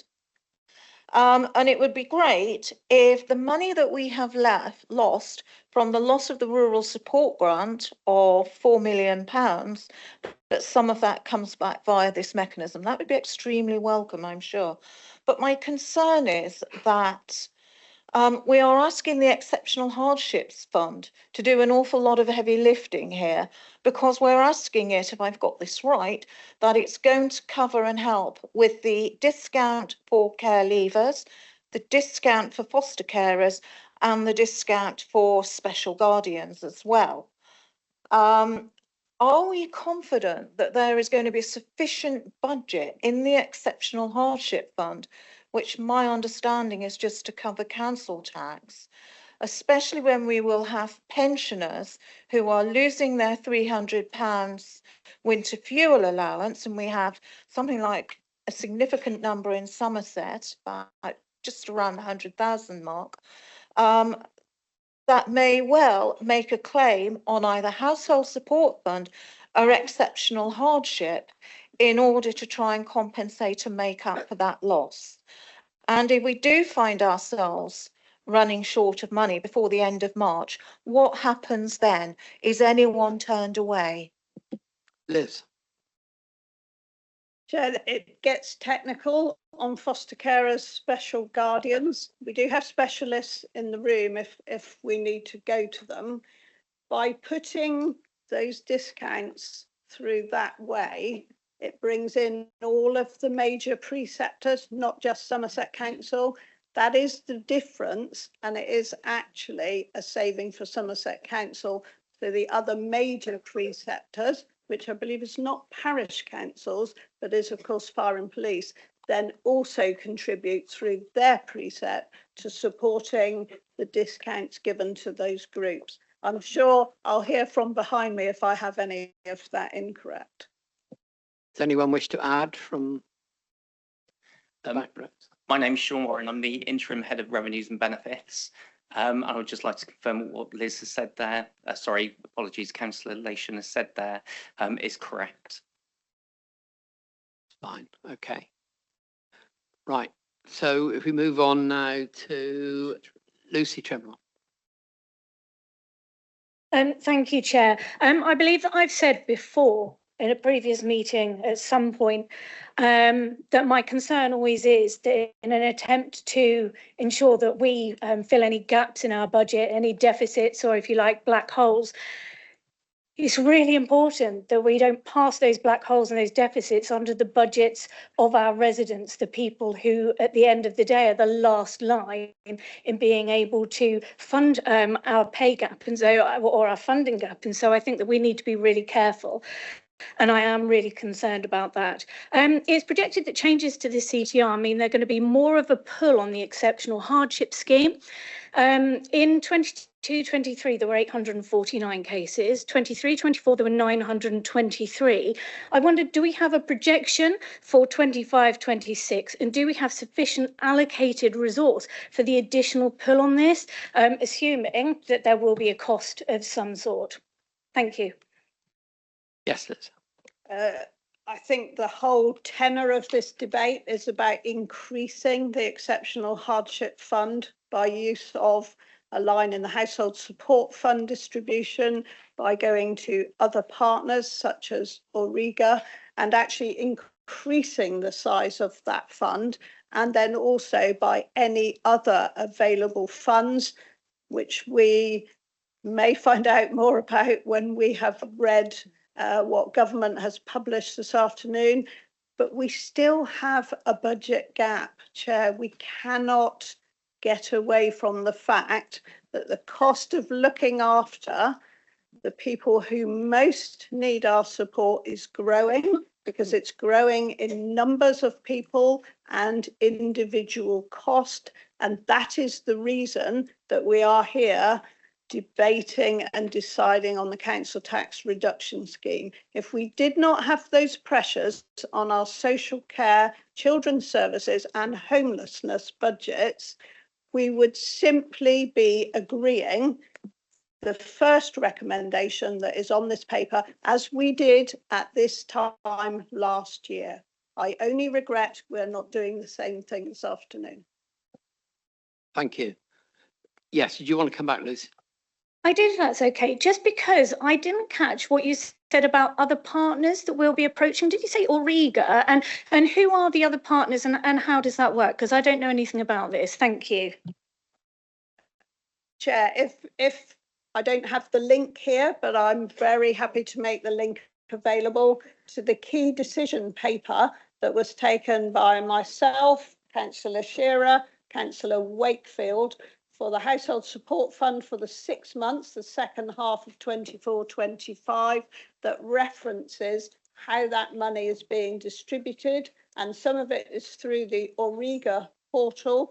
The Auriga is a not-for-profit organisation that is based around utilities in the southwest, and they have a very efficient portal. So people are able to register with Auriga, and then when there are more monies available, they are able to go back in and claim a further award. Very happy to make that link available. Also, the link to Auriga themselves. Everybody knows Citizens Advice. There are other financial assistance organisations that are run as not-for-profit in our county and across the whole country. So I feel a members' briefing coming on, Chair, where we really need to understand the Household Support Fund and all the partners that we are working with, because I think there'd be huge interest from right across the whole council. Thank you. Thank you. Federica. Thank you. Thank you, Chair, for allowing me to speak today. It's been well documented by previous speakers and in executive, my uncomfortable views on having to make these decisions. I try not to get political in full council. However, I do find it interesting that we get our manifesto quoted at us, yet we don't look back and see the situation that both the national government put local government in by freezing council tax so that we don't have the funding that we have today, and then decisions of previous administrations to freeze council tax so that we don't have funds available to us to both do the services that we want to provide, but also then have to sit here and make difficult decisions that we're doing today. Because I don't think any of us would sit in this room and want to make a decision that looks to take money away or support away from some of the most vulnerable people in our communities. However, when we look at next year and we see the budget gap that we've got available to us, we do have to make difficult decisions because national government of whatever colour is currently not solving the social care crisis that we see as a country. So therefore we have to sit here today and go, this is a decision that we have to make. So I welcome and I've supported the comments that Tom Deacon has brought forward, and I'm just wondering whether Mike Bryant can actually put those on the screen for us, if he's got them in writing, just so everybody can look to have those in writing. I know the leader of the opposition said it would be beneficial, and then that way everyone knows the decisions that we're looking to take. For me, I'm happy to support the motion put forward to us today, or the paper, the recommendations, subject to these being included in it, because I do think that this allows us to mitigate some of the impact. I'm fully aware that it doesn't mitigate all the impact that some of our members of our communities will face. However, I do know that we've got a brilliant VCFSE sector within Somerset that will look to signpost and support alongside the officers when you actually ring us to ask for support. I would ask whether there is a briefing for all councillors from the Deputy Leader, whether it actually can include about the ESF, or the emergent exceptional financial support. I think that's really useful that people know about both of those as councillors, because it's not about just those that can access the council tax reduction scheme because they are on the lowest of incomes. It's actually what I call the jams, so the just about managing. There are many people that cannot access council tax support but can access both the household support fund and the exceptional financial support.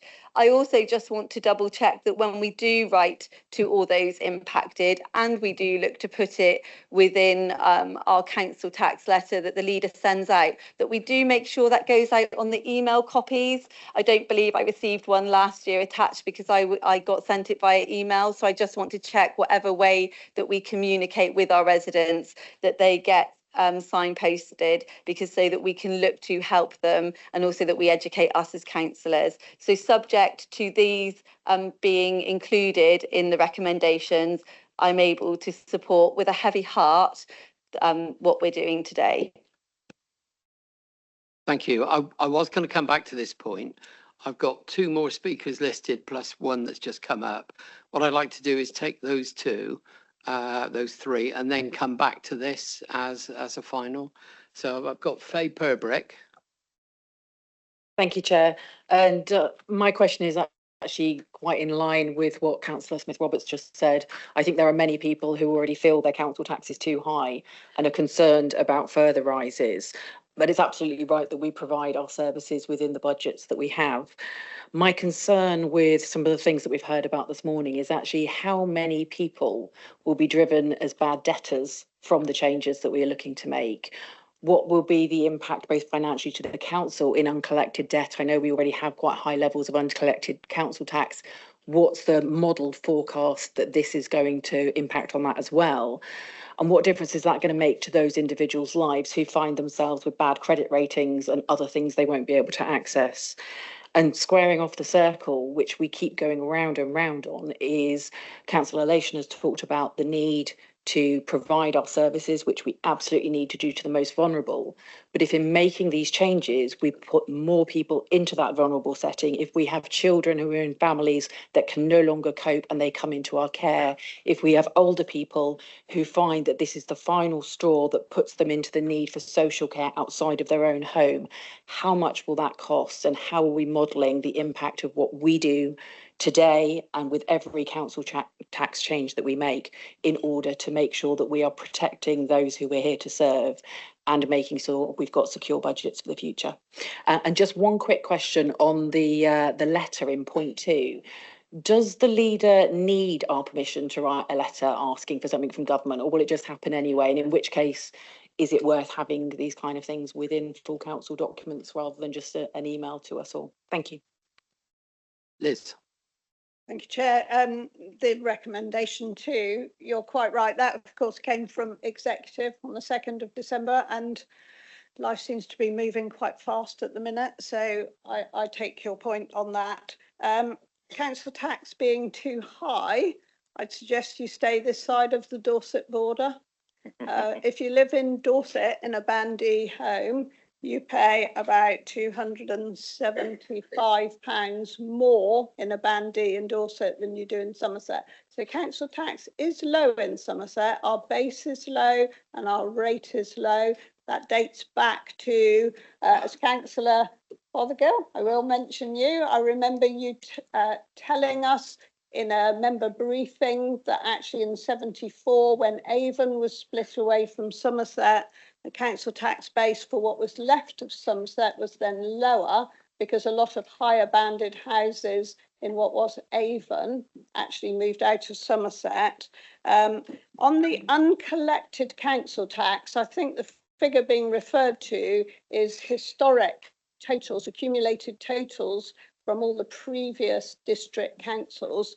If you look at Q2 of the corporate performance report, you'll see that actually at the end of month 6, we were actually ahead of the collection percentage expected. So at the moment, and I take your point about household incomes, and the longer people have to deal with the effects of the cost of living crisis, and that is not that long ago that energy costs were rising so much.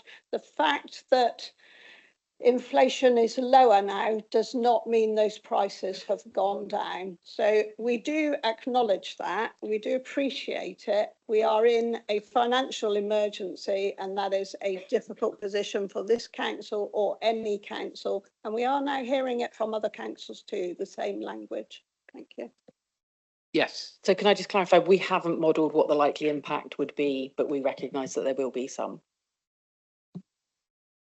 It's really difficult to model something that lies ahead. If we increase the exceptional hardship pot, if you like, then we are better placed to deal with what comes forward. And our communications ongoing with Citizens Advice can help us there. The officers in the Revs and Bends department are very close to people's circumstances because they see the changes in patterns of payment month by month, and they are able then to step in early. When we're all on one system, I'll say it again, that will be easier. We will then be working in one team, and I think officers then will be able to work right across the different teams in Somerset. There'll be more learning from one area to another, and I believe that we will have a better system where we are able to predict more quickly and more easily.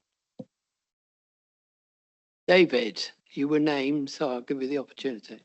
I was named. I'd just like to acknowledge I was named. I feel like the grandfather of the house. I keep being quoted. We just can't get away from it. I've got no response there. It was always a good point at the time, and I think Liz makes it. Thank you, Mandy. Thank you. I wasn't going to be particularly political again, but I deal in facts, and I'd like just to put the record straight. Frozen council tax. There was an appendices at last year's budget setting, which we all saw, which laid out right across the county who and which councils froze council tax, and it was all parties. It was not just a Conservative groups that did it, and on top of that we were under a Conservative Lib coalition at the time. So just, I think we've heard a lot about that in the past, but the facts are there in that paper in an appendices if anybody'd like to refer to them. I know I read them in great detail. Just moving to today's paper then. So I have some issues with what's being proposed today. So the largest reduction proposed in this paper is 2.3 million saving. And that is found by reducing the level of discount in bands 2, 3 and 4 respectively. It's anticipated that this option will have an impact on working age claimants, and using the words of the CAB, needs should not be determined by postcode, but by means to pay. And my concern is that this is a postcode lottery, not helping or understanding people's means to pay. Secondly, the introduction of a standard non-dependent deductions, that's a saving of 1.5 million, indicates that the impact will be greater on, for example, disabled households. I cannot support that. Moving to the leader to write to the Minister for Local Government, the current referendum limit is there, and I quote from the gov.uk site, to stop excessive increases in council tax. And I don't feel that an excessive increase, that's what's been asked for in this paper, is in the interest of many of our residents in Somerset. So many are experiencing unbearable financial pressures at the moment. The increase would, of course, be on top of eye-watering precept rises that are being proposed by some of our larger towns, in particular in Somerset, and we've heard about the comparison with over the border. I think if you do a comparison and add on their town and parish precepts, then some in Somerset will be paying more than some in Dorset. And when I looked into it yesterday, Taunton, Yeovil, Frome and Bridgewater are all in the top 50 highest council tax bands in the whole country for precepting, and that's out of about 6,000. So we are heading, some of our towns and parishes are heading to be the highest preceptors in the country, and when you add that onto an excessive increase, I cannot support that. I too actually am concerned very much about those that are just about managing, that was mentioned earlier in the debate. Recommendation 3 of page 33, implementing all the proposed changes will give us a 3.886 million saving. Approximately 69% of working age claimants could be impacted by the proposed changes. On average, each claimant would be asked to pay an additional £415 and £48 a year in council tax. And for that reason, I cannot support these recommendations. Thank you, Chair. Thank you. Yes. Chair, in response, I think it's really important just to state that state pension age claimants for council tax reduction are not affected at all, because that is government mandated. Council pays it.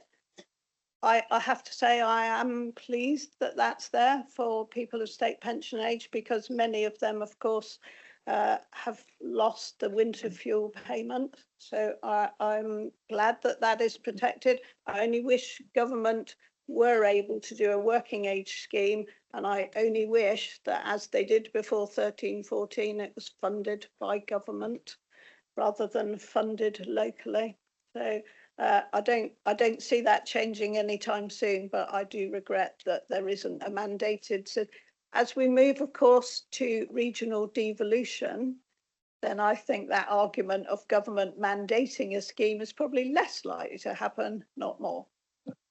Mandy, did you want to come back? Yeah, I just did want to respond. I absolutely appreciate all of that. But, you know, if you were looking at over £400 a year on a family that's just about managing, it just could be the last thing that sort of tips them over the edge.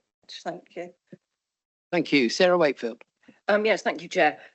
I do want to thank everybody for the pertinent questions they've raised and for the good debate that we've had about this really, really difficult subject. I don't think there's anybody in this room that wants to make it more difficult for anybody to manage out there. And I know there's nobody in my party who feels like that either. No one disagrees that we have to make really hard choices.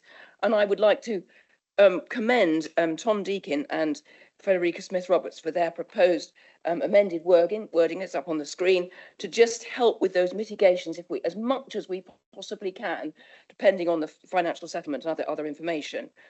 For people's information, I think about 98% of council tax is actually collected. We're slightly ahead of that at the moment. We're doing quite well with collecting council tax.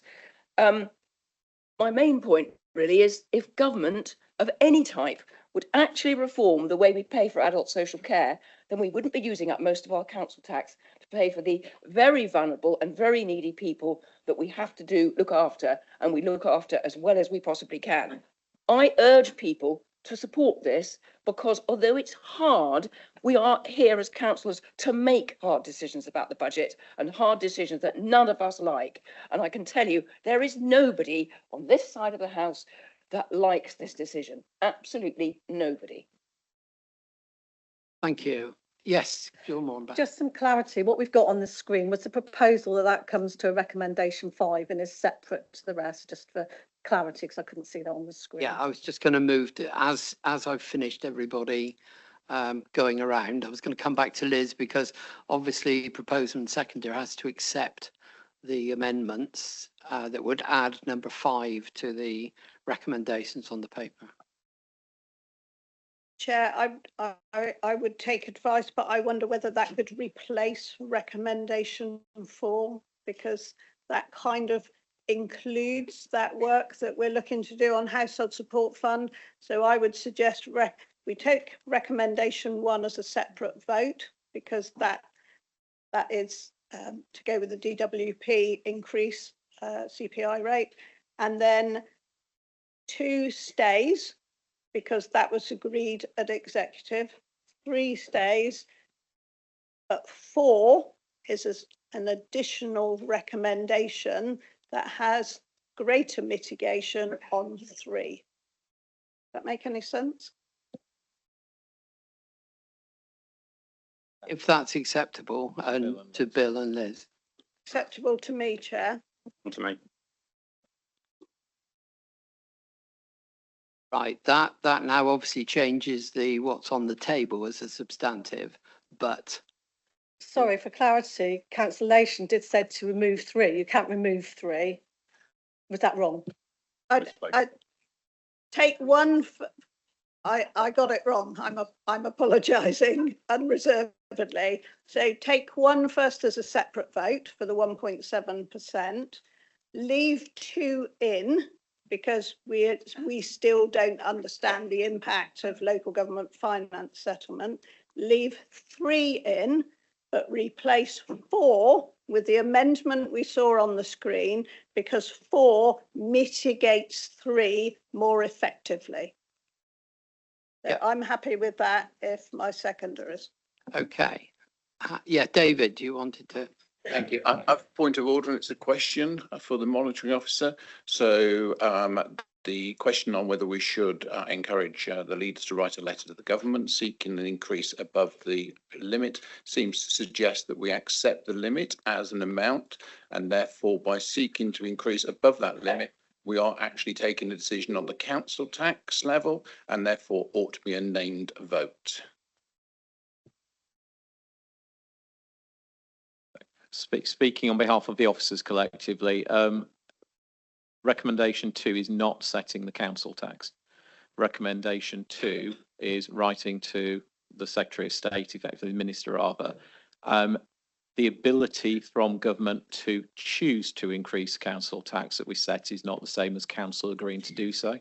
So government can write back to the council saying, yes, you can increase above the cap. It is still entirely up to council when it sets a budget in February, whether it chooses to do so.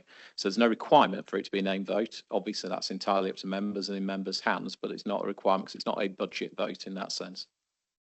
Yes, Bill. I would like to thank Councillor Fothergill for raising that. It's actually slightly different language to that which I used at the executive, which was to explore rather than make the case. So explore the case. If we would take that as a drafting amendment, would that be acceptable? That would be fine. Okay. Right. One more. I want to really move this on to the vote rather than go round in circles. Quick, Chair. Go on.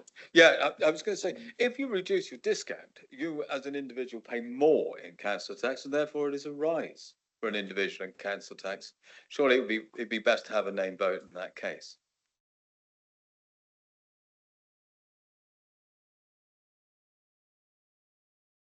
Hazel, can we take?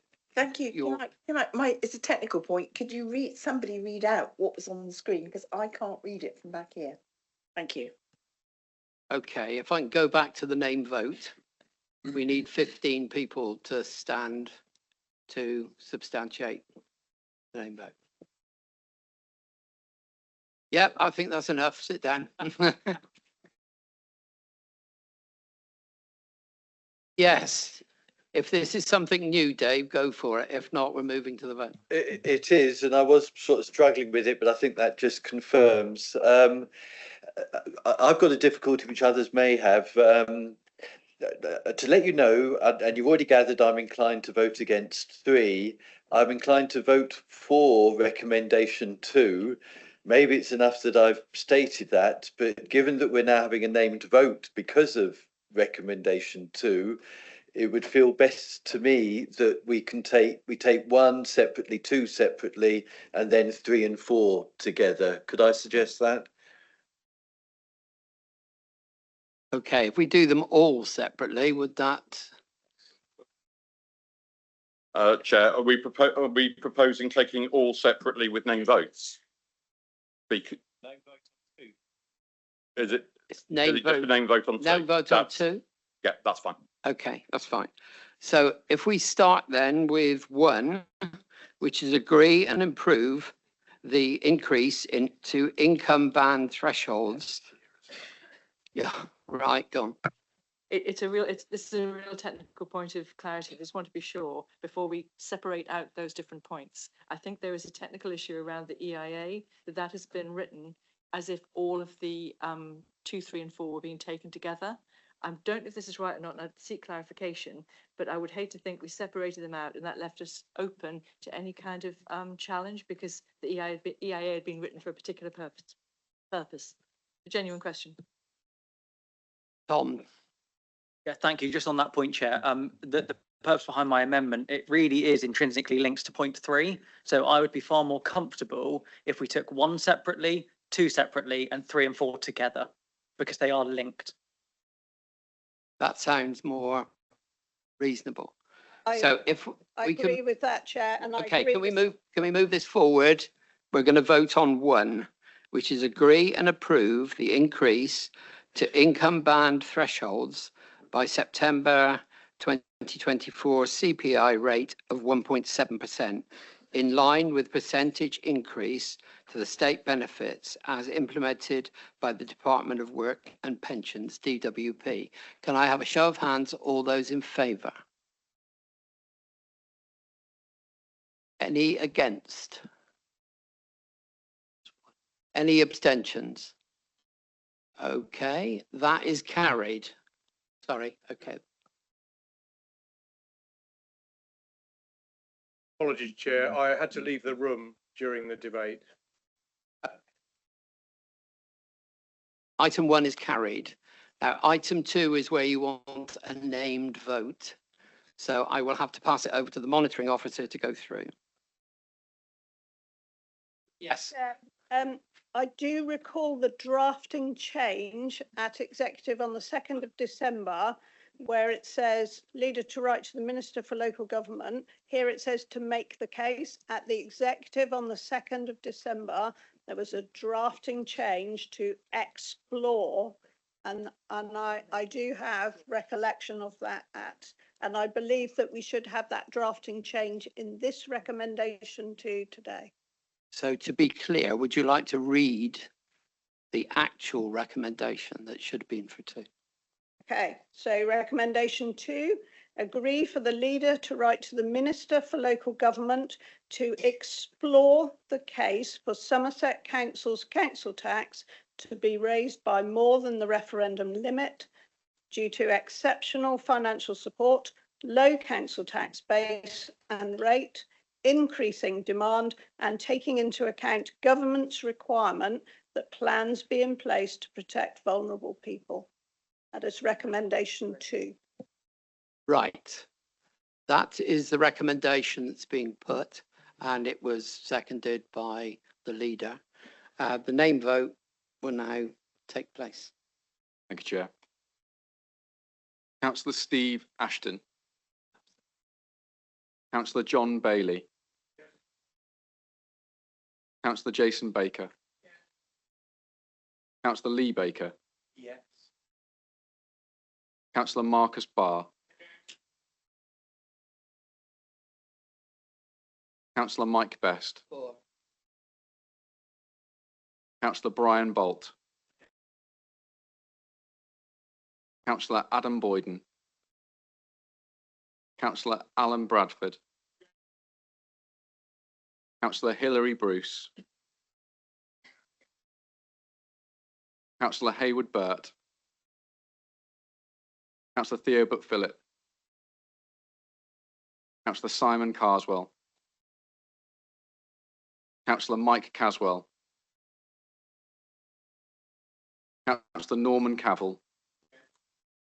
Councillor Mandy Chilcott. Councillor Nicola Clark. Councillor Barry Clark. Councillor Peter Clayton. Councillor Simon Coles. Councillor Shane Collins. Councillor John Cook Woodman. Councillor Nick Cottle. Councillor Adam Dance. Councillor Hugh Davis. Councillor Tom Deacon. Councillor Dawn Denton. Councillor Martin Dimmery. Councillor Andy Dingwall. Against.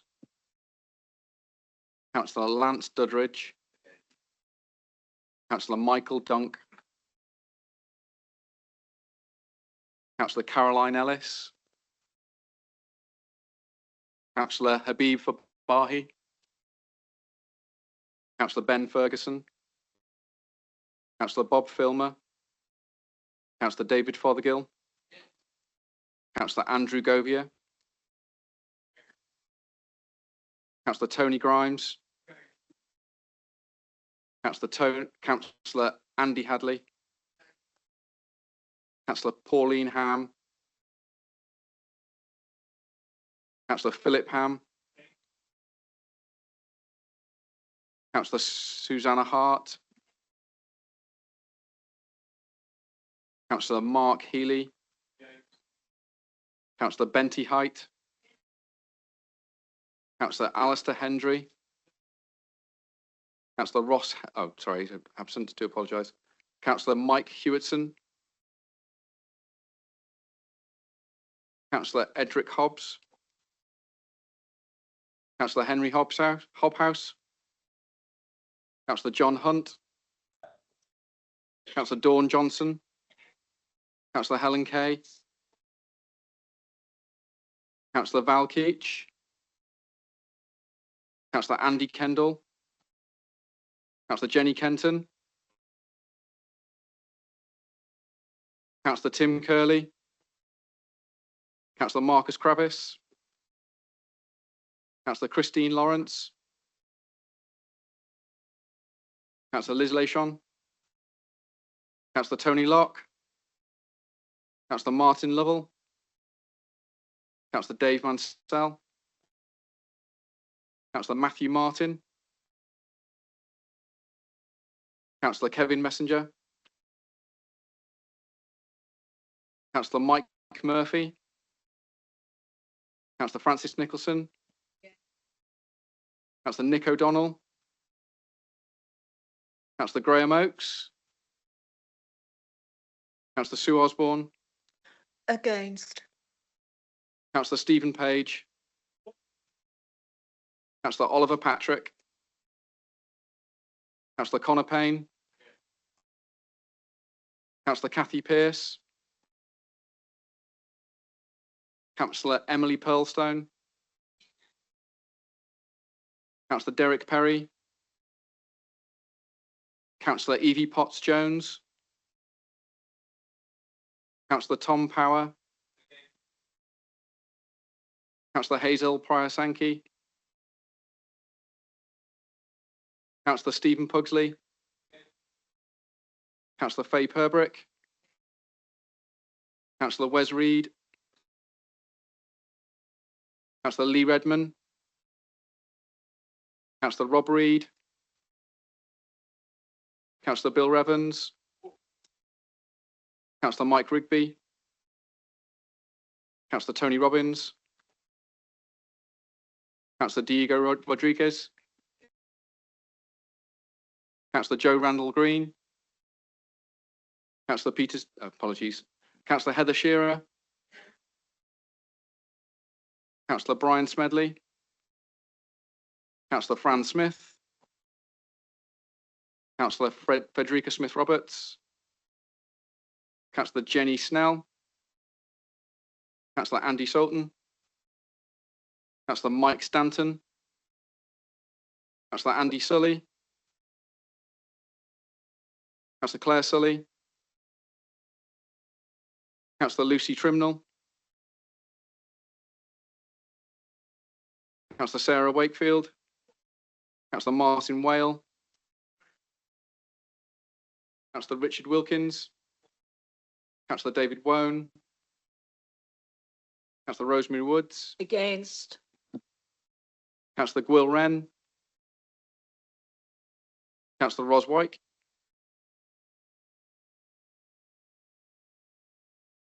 it's carried, Chair. So that is carried. Do you want to read the figures out? 55 votes for, 33 against and 1 abstention. Thank you very much. Okay, so that is item 2 carried. Well, it leaves us with item 3 as written and 4, which is the new 4, which is above me. It was. Oh, it's gone, is it? Oh, right. Okay. So Read, this is. please. Can Sorry. it be read for those of us who couldn't read the screen?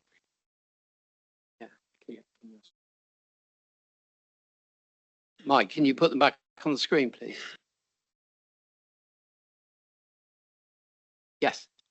Sorry, just for absolute clarity, before you said to replace 4, but I would have thought that 4 as written still needs to be there.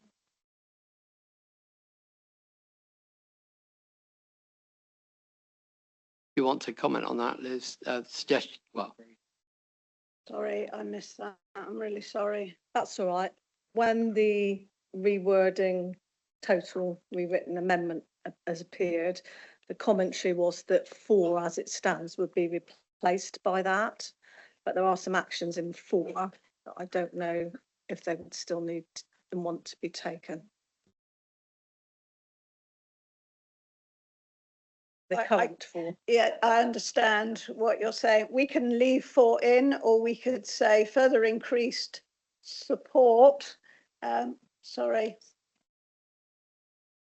It's gone now. can we have a clear where we're going on this, please? So number 1 there, further increased support to the Exceptional Hardship Fund, including an element of, no? So I think we've had a really clear proposal that we're replacing number 4 on the order paper with the one that's been proposed behind it. Someone wants to propose something different, but I think we're in danger if we're not careful of trying to rewrite things on the fly. And I'm really worried that we're going to get into a room where a lot of members have absolutely no idea what we're voting for if we're not careful. So I think we've had a really clear proposal that number 4 is replaced by what's on the screen behind us. If the chair's happy, I myself or the monitor officer will read out what's in 4. Because that's been requested by council and is quite reasonable. But if people want to make any further amendments, I think we need to see that as an alternative proposal that's proposed and seconded. Because if we're not careful, I'm very worried that a lot of people in the room won't actually know what we're voting on. Could we read out 3 and the new 4, please? Do you want to do it, mate? Yeah. So the proposal 3 is to agree and approve the CTR and associated exceptional hardship scheme for 2025-26 as set out in the paper, and 4 is replaced with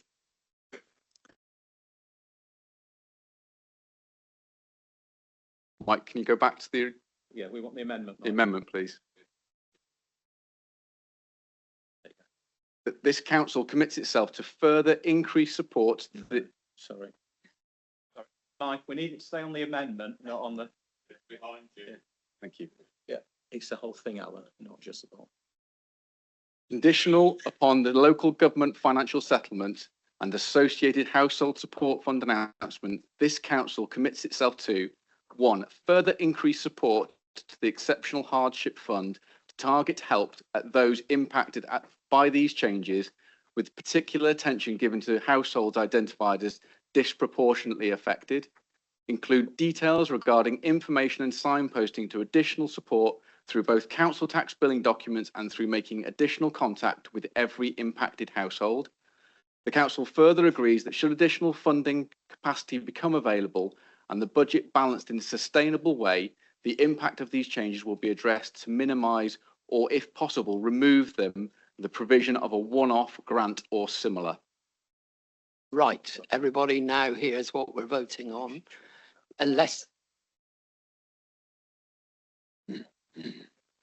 3 is already on the paper, which you've got in front of you. The new 4 is was on the screen behind me. Okay, right.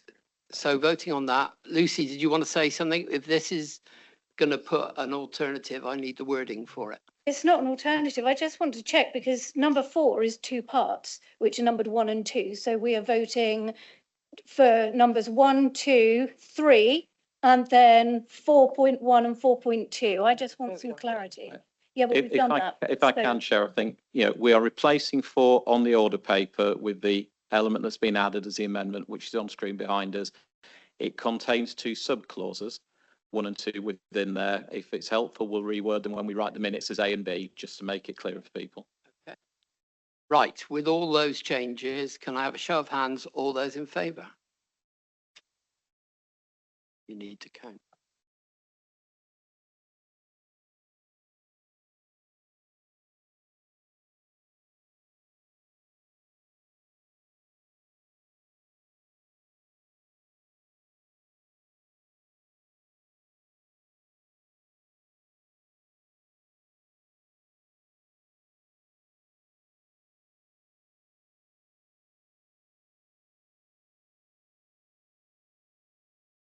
Those against?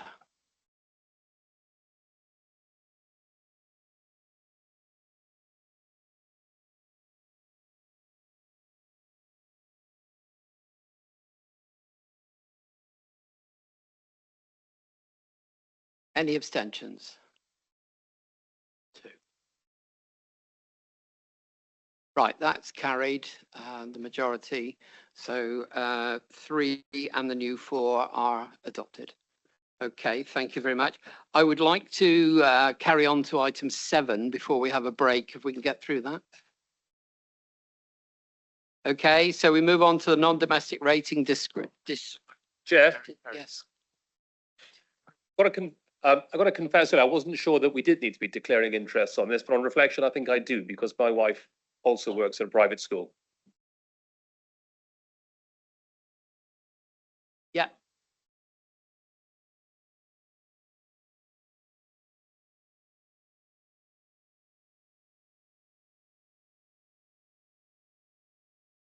Okay, going back to it, it's non-domestic rating discretionary rate relief and hardship policy. Back to Liz, please. Thank you. Thank you, Chair. I realise that this government change will have impact on Somerset and Somerset's businesses. But it has come from government and we are required to take this decision. So it follows government's first budget in October. There are 3 parts to the paper. So first of all, precluding private schools not entitled to mandatory rates relief from claiming a discretionary rates relief top up or discount. So that is to ensure that the government's intention is not changed by any locally agreed discretionary rate. This applies to private schools that are registered charities. Not all private schools in Somerset will be affected. They are not all charities. Secondly, to reduce the relief award offer to retail, hospitality and leisure sector from 75% to 40%. That will have impact in Somerset, as I have said, although the small businesses claiming discount due to their low rateable value will not be affected. And then to remove the local newspaper relief from this policy, which has not applied in Somerset for some time, but is required for completeness. We do have officers in the room, Chair, if there are any technical questions on this. Thank you. And to be second. Formally second and reserve my right to speak. Thank you. Okay, open the floor, Dorigo. Thanks, Chairman. Just a comment from me. appreciate this is government policy, but I do obviously still have concern, particularly around retail, hospitality, leisure sector and reducing the relief from 75 to 40%. Within the documents or within the papers, it shows that in 24-25 up until now, Somerset Council has paid out approximately £22.7 million through that relief to those particular sectors. So when I do the maths, and I'm not a mathematician, but when I do the maths just on this one change, Somerset businesses will have to find at least an additional £10 million next year to pay up here. Some of them individually may have to find up to an extra £50,000 per year because of this particular change. Never mind the increased costs to national insurance and the cost of multiple new business regulations that the government's bringing in, which is going to particularly impact small businesses to a tune of approximately £5 billion. There's a Somerset business, and I won't name them, in the industry that told me that the government changes so far will require them to pay an extra 30k in Somerset. Another shared to me more locally to Bridgewater, with orders this Christmas period being half of what they were this time last year. Businesses are really struggling, and I think it's a shame that the government is bringing this forward and bringing this difficulty to local businesses. And in a message to the government, it's not something that I will particularly support. Thank you. Hazel Price, thank you. Thank you, Chair. It's a technical question. For those people who've declared an interest because they have businesses or the people they live with have business or work in businesses or private schools in the county, should they not be leaving the room, as they have declared a declarable pecuniary interest, and should they therefore not be leaving the room? I notice some have gone and some are definitely still here, and I think the Chamber would welcome a ruling from you on that, because I'm very uncomfortable with people being in the room who stand to lose financially from this motion. Alan.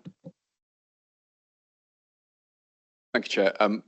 Just to be clear, the interest has been declared. If members feel that they are not able to participate in the vote, or they feel that their interest is too great to influence the vote, then they have the opportunity to leave the chamber. But that has been declared, and they have the ability to participate. But if they feel that they are not able to do so because of their interest, then they can leave the room if they wish to do so. Thank you. Mike Caswell. Thank you, Chairman. Members, I'm a trustee of two community-based organisations which will have their community charge increased. I think, therefore, I should withdraw. Okay. Where are we? Faye. Thank you, Chair. I'm pleased to say I have no connections with public schools or with a business that will be affected by this, but I do stand by everything that Councillor Rodriguez has already said. And my big concern is, and again, looking to the future, how many of our businesses are going to be affected by national insurance rises, by increased legislation, and now a potential reduction in business rates. What's that likely to mean to actually the businesses in Somerset? More people losing their jobs, less revenue coming in through business rates, and the likely impact on that. And a wider question really on this paper. My understanding is this is not yet government legislation, and is us voting ahead of it becoming legislation, suggesting that we will be doing this regardless of whether the government go ahead with another punitive tax. And just separately on the public schools position, I've spoken a number of times about how damaging I think this will be, but I'm concerned about the impact on our schools and our state schools. We already know that as a council, we are struggling to deliver EHCP numbers in a timely manner, and I know that the team are working really hard to rectify that. But with the additional pressure of parents looking to secure EHCPs even within public schools, what damage is that going to do to our ability to deliver?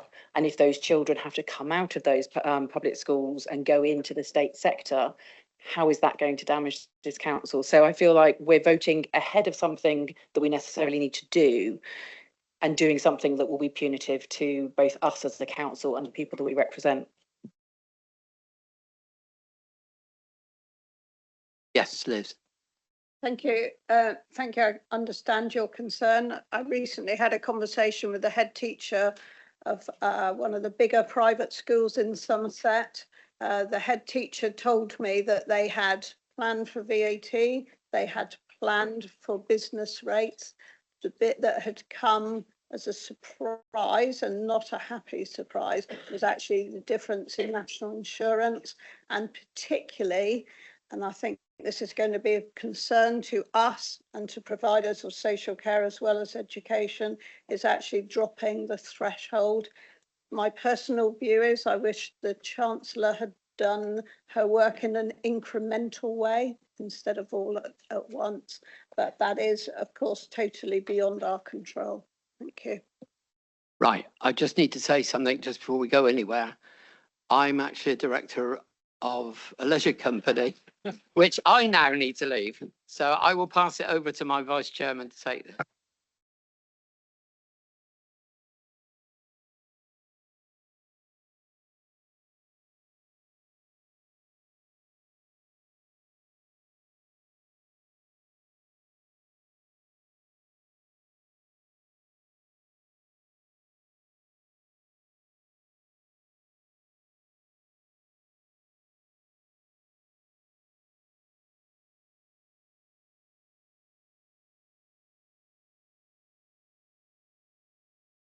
Okay, members, yeah. Can I just first of all ask you to raise your hands only if you personally have a declaration of interest you want to raise? I'm coming back to you guys because you want to speak. I understand that, but if members can raise their hand only if they've got a personal declaration of interest, not that anybody else in their household does. So, Adam, have you got a personal declaration? I don't know. I want to chat with Alan.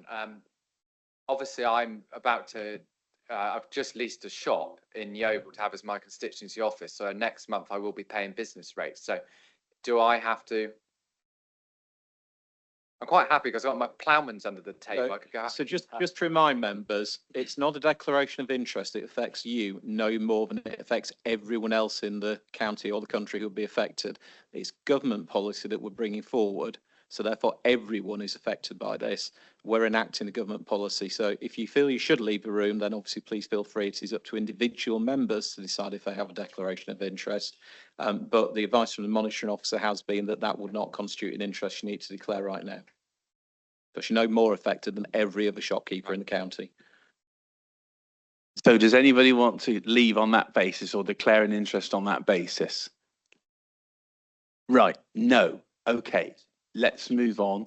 I've just got a couple more comments. Can I just bring you back in, Faye, if I may? Carry on. Thank you, Chair. And just to, welcome, new Chair, just to come back in on that, I think we spent a long time talking about a letter to government on the last debate, and seeing as we don't need to vote to write a letter, may I suggest that because of the damages that everybody seems to be agreeing with that this policy will bring, and it isn't legislation yet, that we might consider a letter to the relevant minister for this as well. My pen is poised. Okay, David, can I bring you in? Yes, thank you. Thank you very much indeed. I was waiting for you to declare an interest so we could sort of just keep losing chairs and vice chairs. But so I think we all feel uncomfortable about this. Essentially, what we're being asked to do is the work for government here. We're bringing forward a policy which seems to be deeply unpopular. I just wonder what would happen. Could I ask the monitoring officer, the chief executive, if actually we don't agree to do this? Because actually that sends a very big signal and it stands up for businesses in Somerset. Yeah, I'm going to pass to the chief executive. I think we might need to actually be doing this as part of the debate, actually having the item proposed, seconded and in the actual discussion. But the answer is, if we don't do this when the law comes in, we will do it then, at which point we will have to rebill and change everyone's situations. So that's my understanding. I'm looking at colleagues who are the experts here, just to answer that, because I'm not an expert in this area. So I don't know, Chair, if you're happy if we can bring someone else in. Absolutely. Come on in, the experts. Hi there. I'm Will Walsh. I'm one of the revenues leads at Somerset Council. So I do believe that what you're saying, that it isn't actually legislation as of yet, Councillor. But as the Chief Executive says, when it comes in, we will have to bill in accordance with what the government say. I do, however, believe that we have the ability to affect the percentage of relief that we award. So what I mean by that is, if we're saying that the government are reducing it to 40% as a as a legislation, then what we have the ability to do is potentially change that. But why would you, I mean, you could go against government in that sense, but it would cost the local authority to pay for that percentage change. So anything that you go against government legislation, because this is a discretionary relief, you would have to fund as the local authority. Is my understanding of it, Chief Exec. Thank you. Well, very useful. Can I just bring you in a second then, Liz, please? Thank you, Chair. Whilst it is regrettable that government have brought this in at this time, we are still in a financial emergency. We are not in a position to cover that additional cost. Thank you. I'm going to just go to the proposer and seconder. I'm going to bring the guys. There's a couple of people waiting, but let's just go to the proposer and seconder as presented, if I can, please. Then we'll go out to a debate. So over to you guys. So, Chair, I am proposing the recommendations as laid down in this paper that include recommendation 2 with a delegated authority to the Council Section 151 officer in consultation with the monitoring officer to make any additional amendments as necessary to ensure the wording aligns with the Act once such amendments come into force, because we don't know what that date will be yet. Might be in what came out this afternoon, but I have absolutely no idea at this stage. Thank you, Bill. You're seconding, aren't you? Formally second, reserve my right to speak. Thank you. Now I'm going to go out to the speaker. So can I bring Andy? Thanks for your patience. Not at all. Thank you, Chair. So my worry here is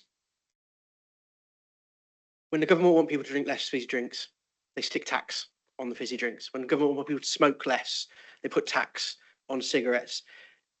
How can we expect any other result when we increase tax? Well, tax relief from dropping from 75% to 40%. My colleague Diego has priced that in at around £10 million. How can we expect any other result of that level of increase than a reduction in the retail, hospitality and leisure sector through both employees and businesses starting and continuing?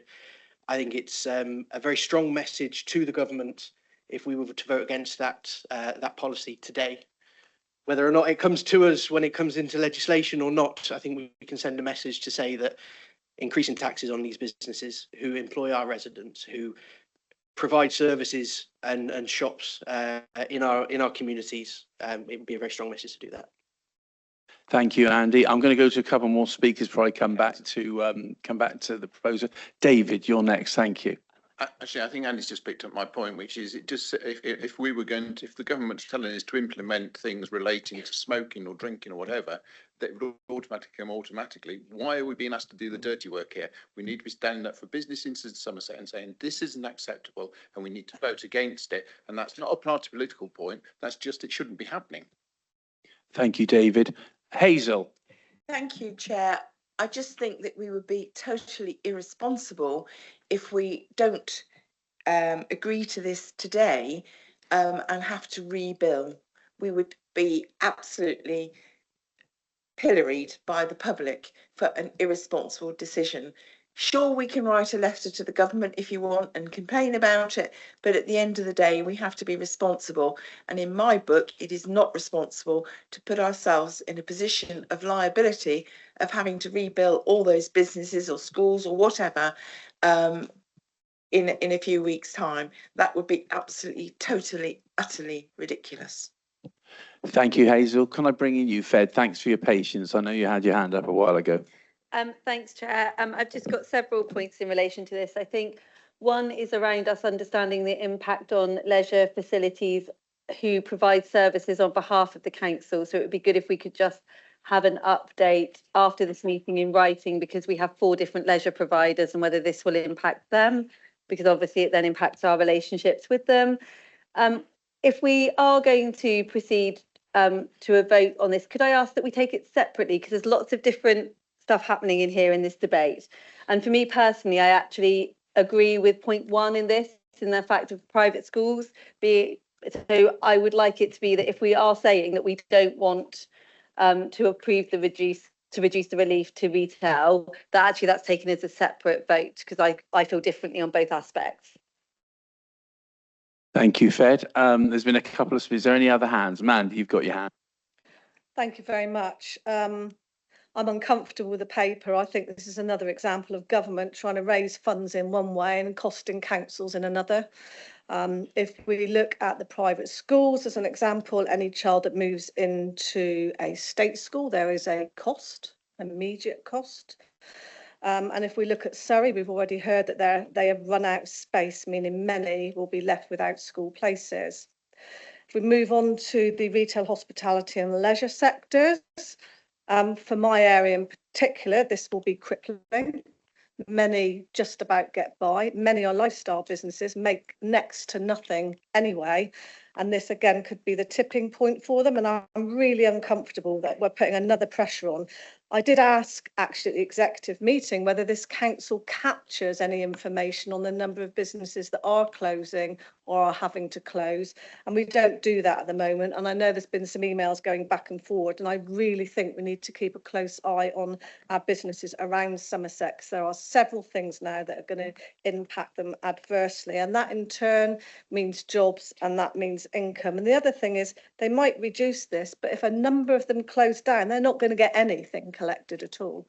So just by reducing it by a percentage again, they could gain in one hand and lose in another.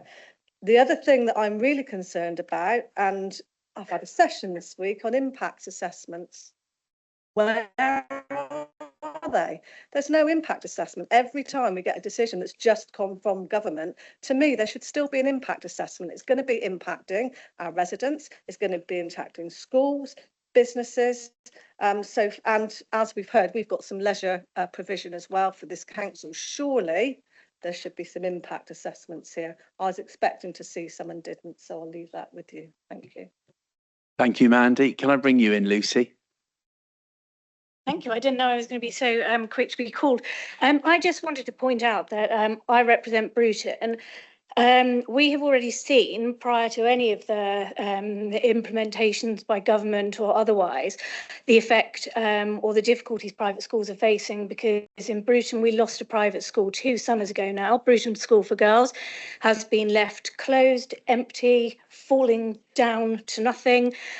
We could talk about Denner's in Yeovil, which is a shop that closed down and is crumbling. We could talk about a myriad of different businesses that have had to fold. And it's really incumbent on us to ensure that we do what we can to protect our residents, our business owners and our school children. When Bruton School for Girls closed, the effect on the students was devastating. We had a student in particular whose father came to Bruton Town Council who told us about how his daughter was having to do her A-levels with 3 different providers because there was no single school that would provide all of the exam courses that she'd been doing. And so I think it's really important that we bear those consequences in mind as we perhaps could be seen to be doing the government's bidding for them.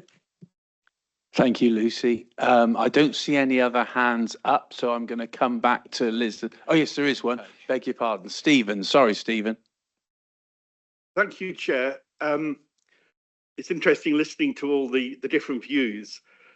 One thing we all want are increased investments in education, healthcare, social services. That has to be paid for. The only income the government gets really is from taxation. Nobody likes taxation, but those with the broadest shoulders, I think, should pay more. There are mitigating schemes for certain of the sectors that have been mentioned, but I think we need to live in the real world. If we want to see improvements, money has to be raised to pay for them, and particularly for those who need the help the most. Thank you. Thank you, Stephen. So there's been some considerable discussion and debate. I'm going to hand back now, there's no other hands, back to proposer Liz. Bill as seconder, and perhaps Liz to sum up. Thank you. If I may just pick up a couple of points, please, Vice Chair. There is a cap on relief. It's identified on page 178 in our pack. So when we look for written briefing from officers about how this will impact on leisure, we do need to understand that there always was a cap of 110,000 on the relief for those leisure companies, businesses, some of them are not-for-profits. And also, I did work at a further education college for over 30 years, and every time there was an economic downturn, young people, not very young people, but mostly what I still call sixth form, would come out of the private schools and come into the further education colleges. And those colleges were delighted to have additional students. And it happens more with older age children and young people. And of course, in Somerset, not without exception, but there are very few exceptions. They are now, of course, academies. They are not maintained schools by Somerset Council. So I think we do have something that's come to us from government. We have a delegation here to the 151 officer and the monitoring officer. So I propose these recommendations as on our papers. Thank you. Thank you, Liz, and I'm happy to accept that. So we'll go to a vote then. Bill, is there anything you'd like to say in the meantime? Bill? I could see the leader of the opposition waving at you, and I didn't want to distract I beg your pardon, You man. weren't looking in my direction. Just for clarity, Councillor Smith-Roberts raised a point. Are we going to take them separately or together, please? I'm happy to take them all as one, Andy. I'm happy to take them all as one. So if we can go to the vote then. So those members in favour, you'll see the recommendations in front of you, item 7. Those members who are in favour, please raise your hands.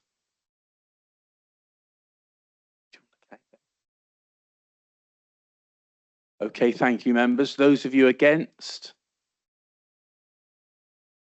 Thank you very much indeed. Any abstentions? No, that's clearly carried. Thank you very much indeed, members. And thank you for your patience. We can now, if you're okay, we'll go to a comfort break. So we'll give you 20 minutes. So if we can get back here, let's say 4 o'clock promptly, I'd be grateful. Thank you, members.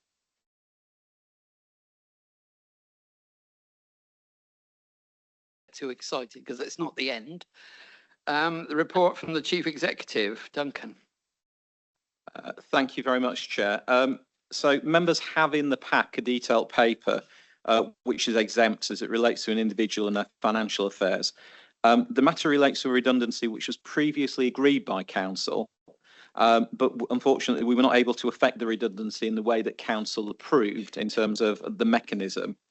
So we've now reached a settlement of the matter with the individual, and while this is actually at a lower cost than the original figures that were approved by Council, under our pay policy, because we've used a different mechanism, we do unfortunately need to come back to Council to approve the decision again. So that's what the paper refers to. It is a confidential paper. There is a huge amount of detail in the paper. We've tried to give members all the information we have in order to support this recommendation. The 3 recommendations on the public paper, I won't read out, Chair, but the first 2 are about the exemption.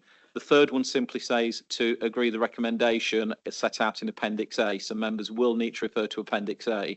What I would say, Chair, is that I have kept all group leaders briefed on this matter as it's progressed through the system, so hopefully no one's unsighted. I can't say a huge amount more in public. If members do want to debate the matter in any detail or to talk about the recommendation in any detail or on the individual details, we will need to go into exempt session. But I'm in members' hands, Chair, about whether you want to go into exempt session or if people are happy to debate it in public. Well, if we start off by going to the proposer and seconder, which is Bill and Mandy, and then we'll see where it goes from there. Thank you, Chair, and to formally propose this, to thank this post holder for all their service to the council and to thank all staff who have contributed to finding an outcome which is acceptable to all. Mandy. Thank you. Very happy to second, and I echo the sterling service that we've seen. Personally, I won't be looking to go into closed session. Thank you. Does anyone have any questions, especially if that would lead us into confidential? No? Okay. No, there's nobody. Okay, the proposal has been put and it's been seconded, and Duncan went through the proposal. Could I have a show of hands, all those in favour? Any against? And any abstentions? 1 abstention. 2 abstentions. Okay. Right, that's carried, and thank you very much for that. Right, moving back into the agenda, we go to item 8, which is the HRA sewage treatment tank replacements using MHCLG Local Nutrient Mitigation Fund grant. Not easy when you've had a few drinks, I wouldn't imagine. But okay, Federica. Thank you, Chair. So bringing this paper forward today, which has been through the democratic process, both via scrutiny and executive, and what is being recommended to Council is that we agree to the programme of those packaged sewage treatment plants which serve our rural homes and which are off the main sewage network, to look to do replacement of those that are in the papers because they're reaching the end of their lifespan, and we'll be using the funds that have come through the Local Nutrient Mitigation Fund. Thank you. I've got Saria down to second. Yes, Mandy, you're going to take it. Thank you. Thank you. Really happy to second. Saria's online, but not in the room. So really happy to support this. And I think it'll be welcome worked. And of course, it's funding that we've received. So I think a positive story for all. Thank you. Yes, David. I know one of these groups of properties. It is very isolated. The properties have been sold off, but it's still our responsibility. It's the right thing to do. So I fully support this. Henry Hobhouse. Can I propose that we accept this? I have a seconder in Dawn Johnson, and I'd like to go straight to a vote. Okay, it's already been proposed and seconded. So if we then go to the vote, can I have a show of hands? All those in favour? Those against? Any abstentions? Okay, that's carried. Right, moving on to item 9, which is the annual Treasury Management Mid-Year Report 24-25. Back to you, Liz. Thank you. Thank you, Chair. So this is the mid-year review of the Council's Treasury activities. The report has to be in compliance with the CIPFA Code of Practice, and the paper comes to full Council today following consideration by Executive and also Audit Committee, both in November. The paper details the mid-year borrowing and investment position, and that all Treasury activities have been carried out in accordance with the approved Treasury management strategy within the prudential limits and in line with the full delegations to the Section 151 officer. It is notable from this paper that the borrowing and investment situation is different in the first half of a financial year, with greater commitment expected between now and the end of the financial year, at least in part due to most council tax being paid over 10 months rather than the 12 months, which will require more borrowing later in the year. Appendix B of this paper is the flexible capital receipts policy.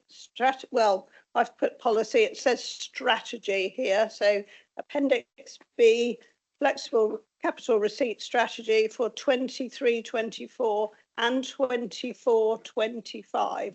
So if we need any further information or any technical questions answered, I understand the both our Section 151 interim, Maria Christofi and Anton Sweet are online if we have any technical questions. Thank you. Thank you.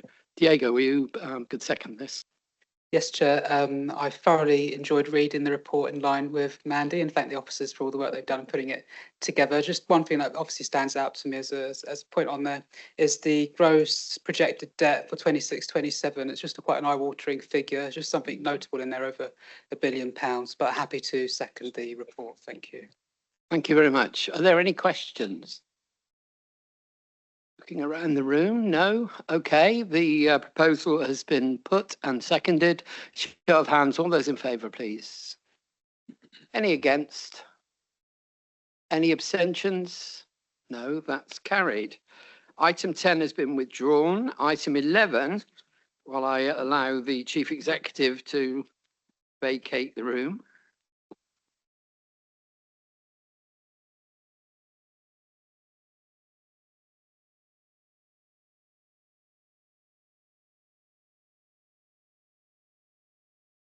Okay, item 11 is the Chief Executive's Pay Award 24-25. And Theo, it's over to you. Thank you very much, Chair. It is a requirement of how we do things at Somerset Council that we agree the Chief Executive and Chief Officer's pay awards annually. They do not automatically follow that which is national.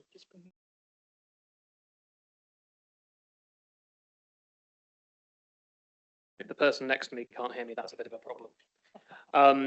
We do not automatically follow the nationally negotiated increases. Having said that, we do by practice follow the nationally negotiated increases. The Human Resources Committee considers these, and the Chief Executive's Pay Award is a decision that has to be made by the full council.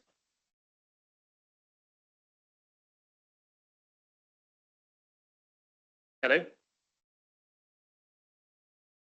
The lights were on, but no one was home. There we go. The Human Resources Committee considered this in November and recommended that the Chief Executive's pay increase by 2.5% in line with the nationally agreed figures. I therefore would like to propose the recommendations. Thank you, Bill. Just to formally second. Right, Henry Hobhouse. Can I propose it? I have a seconder in Eric Hobbs. Let's go to a vote. It's already been proposed and seconded, and we're just opening up the debate. So are there any questions relating to this? If not, I see no hands, so we'll go straight to the vote. So can I have a show of hands, those in favour? Any against? And any abstentions? Okay, 1, 2, 3. Okay, thank you. That's passed. Could someone please retrieve the Chief Executive?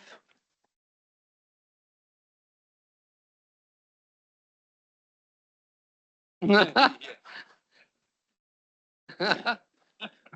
I formally propose that, second that, and move to a vote, Chair? No. Anyway, we'll move on because he'll catch up. It's item 12, report of the monitoring officer. So I'll hand over to Alan. I would hope that we could take these items on block. Thank you, Chair. I'll be brief. As you know, the paper in front of you and the 3 supporting elements of this, paper A, paper B and paper C. The first one relates to a recommendation to approve the appointment of Councillor Stephen Pugsley to the vacancy on the Scrutiny Committee, Corporate and Resources, and to appoint Councillor Pugsley as the chair of the committee. Paper B is asked to note that a decision taken by the Chief Executive on the 30th of October to grant a leave of absence for Councillor Slocum. And paper C relates to noting the recent by-election results and the changing of political balance to the council. Nothing to add, nothing further to add, Chair. Thank you. Right, if we can move to Mandy, I know you want to add something to this. Okay. Thank you for forbearance. Around the changes to committee places, I'm wondering whether I can propose an amendment, please, that Councillor Diego Rodriguez comes off resources scrutiny and that Bob Filmer comes onto it. Thank you. Right, I'll go back to Bill now because I wanted to get those additions in before you preferably opposed it. Okay, so as a proposer, I accept that drafting amendment into the overall proposal. First of all, can I just thank Councillor Bob Filmer for his service as chair of the Corporate and Scrutiny Committee.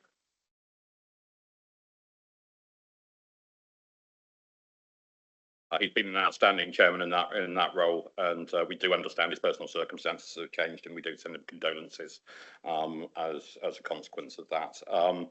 Mandy and I were exchanging messages after we heard that news. Mandy said that she had one name, and I said I've got one name too. Thankfully, but the name was the same, and it's Councillor Stephen Pugsley to take that role on. I know Stephen was I've served under Stephen on the Expo National Park Planning Committee. I know he'll make an excellent chair of that committee. And then the second paper, we obviously send our good wishes to Councillor Jill Slocum, who's sadly poorly at the moment. I know she's a much loved member on all sides of this house, and we hope to see her back in action and firing on all cylinders as soon as possible. And lastly, to congratulate both the successful candidates in the by-elections that were held in the freezing cold in December, and Councillors Burt and I've forgotten the next name, O'Donnell, to the council. I did suggest that new councillors should have to do a musical introduction as part, but we felt that was unfair. Happy to propose all three papers en bloc, if that's acceptable to everyone. And yeah, back to you, Mandy, just to. Thank you. Happy to propose, and just to echo, Bob is a fantastic chair. One of the best, I would say, that I've ever come across. You will be missed, but best wishes to Stephen in the new role. And just to say, whose idea was it to have an election at that time of year? I will say, just putting it out there, leader. But no, obviously, thank you for the amendment to the paper, and obviously happy to second. Any questions? If not, the papers are being put on block, plus the addition that Mandy's put forward. Can I have a show of hands, all those in favour? Any against? Any abstentions? Okay, that's carried unanimously. Thank you. We move on to item 13, which is a report from the Constitution and Governance Committee. Now, I know that Ross Henley's not here and Tim Curley's not here, so I think it's you, Thea. Yes, this has fallen to me to handle this in the absence of the chair and vice chair. The Constitution and Governance Committee is in a constant state of reviewing the Constitution of Somerset Council, and most recently has looked at the retention of committee meeting recordings and the need for us to have a policy set out in the Constitution on how long we will record committee meetings for. If you turn to page 321 of the papers, you will find the additional section to the Constitution which deals with how long we intend, or how long the committee is recommending that the council retains recordings of meetings such as this, which is for no longer than 12 months on the internal servers and for an unlimited period on YouTube, as long as it is free. I'm happy to answer any questions. I don't know if the answers will bear any relation to what the chair would have said, but I've been landed with this at the last minute, so I'll do my best. And I would like to formally propose this as well. Thank you. Does that find a second from someone on the committee? Yes, thank you very much. Are there any questions? Yes. Just a quick one, thank you. Will they be transcribed, or will they just be kept as in a minutes form? Sorry. Okay. Yeah. Hi. As a member of the committee, all meetings will be transcribed and kept as the minutes beyond the 12 months. Okay. Yes. Sorry if I may, Chair. Yes, to clarify, the minutes will be the formal record of the meeting. The recordings are just because we have recordings for accessibility purposes, but there's no need for us to clog up our storage indefinitely with them. Okay, any further questions? If not, we have a proposer and seconder for the recommendations. Can I have a show of hands? All those in favour? Any against? Any abstentions? That's carried unanimously. Thank you. Right, we move on to agenda item 14, which is the motions. We move to motion A, supporting Somerset farmers and food producers, and hand over to David Wone. Thank you, Chair. I wish to propose the motion A before you and reserve my right to speak at the end. Whenever I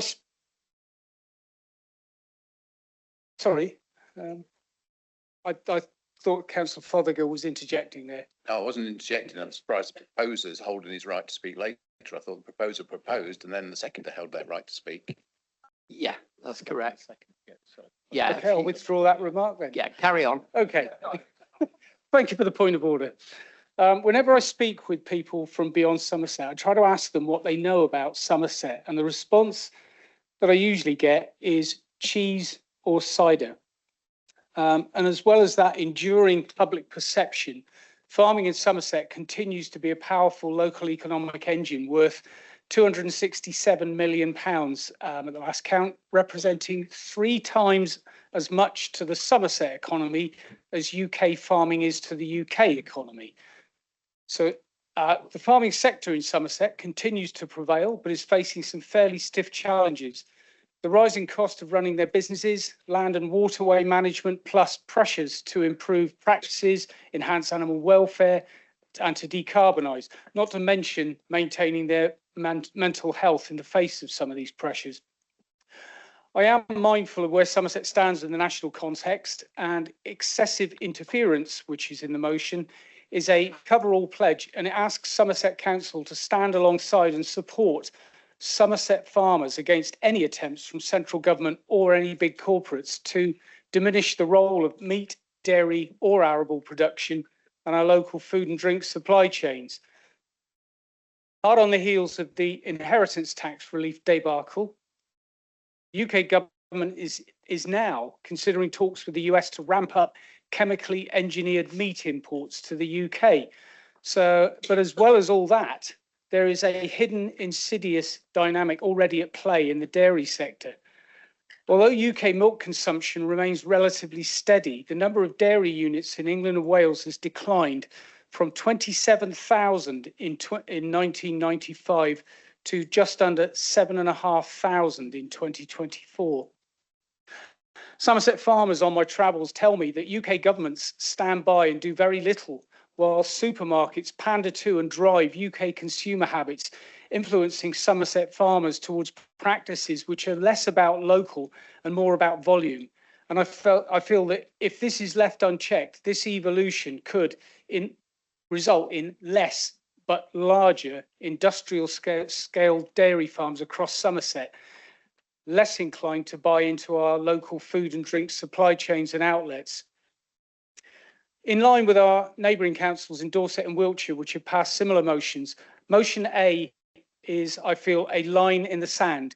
It is a series of pledges and intent, embracing themes from Dorset and Wiltshire Council motions and from Somerset Council's 2023 Local Food Procurement Declaration, to send a clear signal to central government and large corporates that Somerset Council stands shoulder to shoulder with our farmers and local food and drink suppliers and their challenges, and therefore I'm proposing this motion, Motion A, to the Council.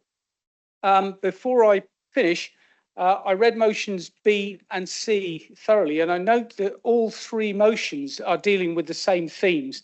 A and C are about Somerset Council intent and position, and a series of pledges, and motion B contains a definite action which mirrors my pre-meeting amendment which I've requested for my own motion.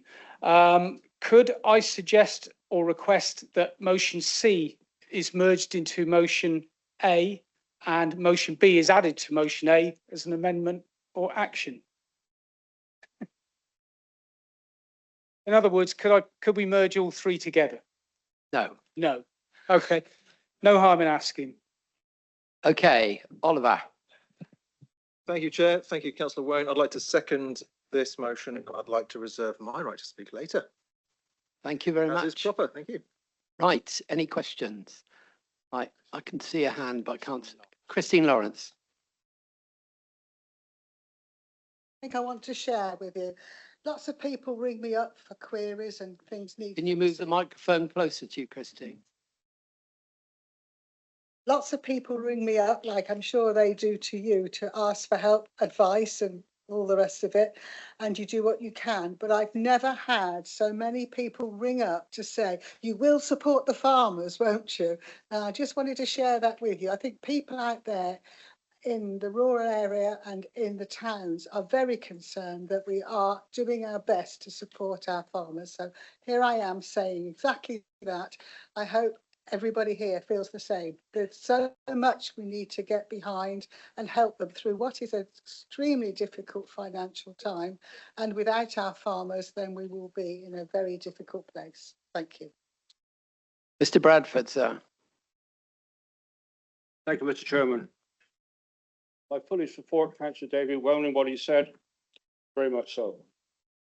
With these LCNs like they are, you're going to want the support of the farmers. If they ain't about, they ain't going to work. Full stop. That's my personal opinion on all that one. Because villages comprised of, used to be 7 or 8 little farmers, now you're down to 1, maybe 2. And those sort of chaps want a bit of battering up in order to help the community. Otherwise, there's going to be a lot of council tax increases to pay for what else got to be done. Rest assured that's going to happen. And I reckon I know what I'm talking about. I'm the man here started with nothing. I went through borrowing money at 20%.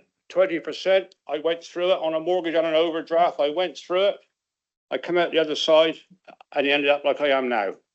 So I've got nothing to be ashamed of. And what I say, I think I know what I'm talking about, as Bill knows that very often. Bill, you know, when I go to a meeting, you've got deaf, but people with experience and with hardship and financial hardship very often can talk about things very honestly. And quite honestly, a lot of farmers don't open up too much. They keep an awful lot to themselves. You could put 20 in this room and they'd all have a different story. That's why it's such a difficult thing to solve, really.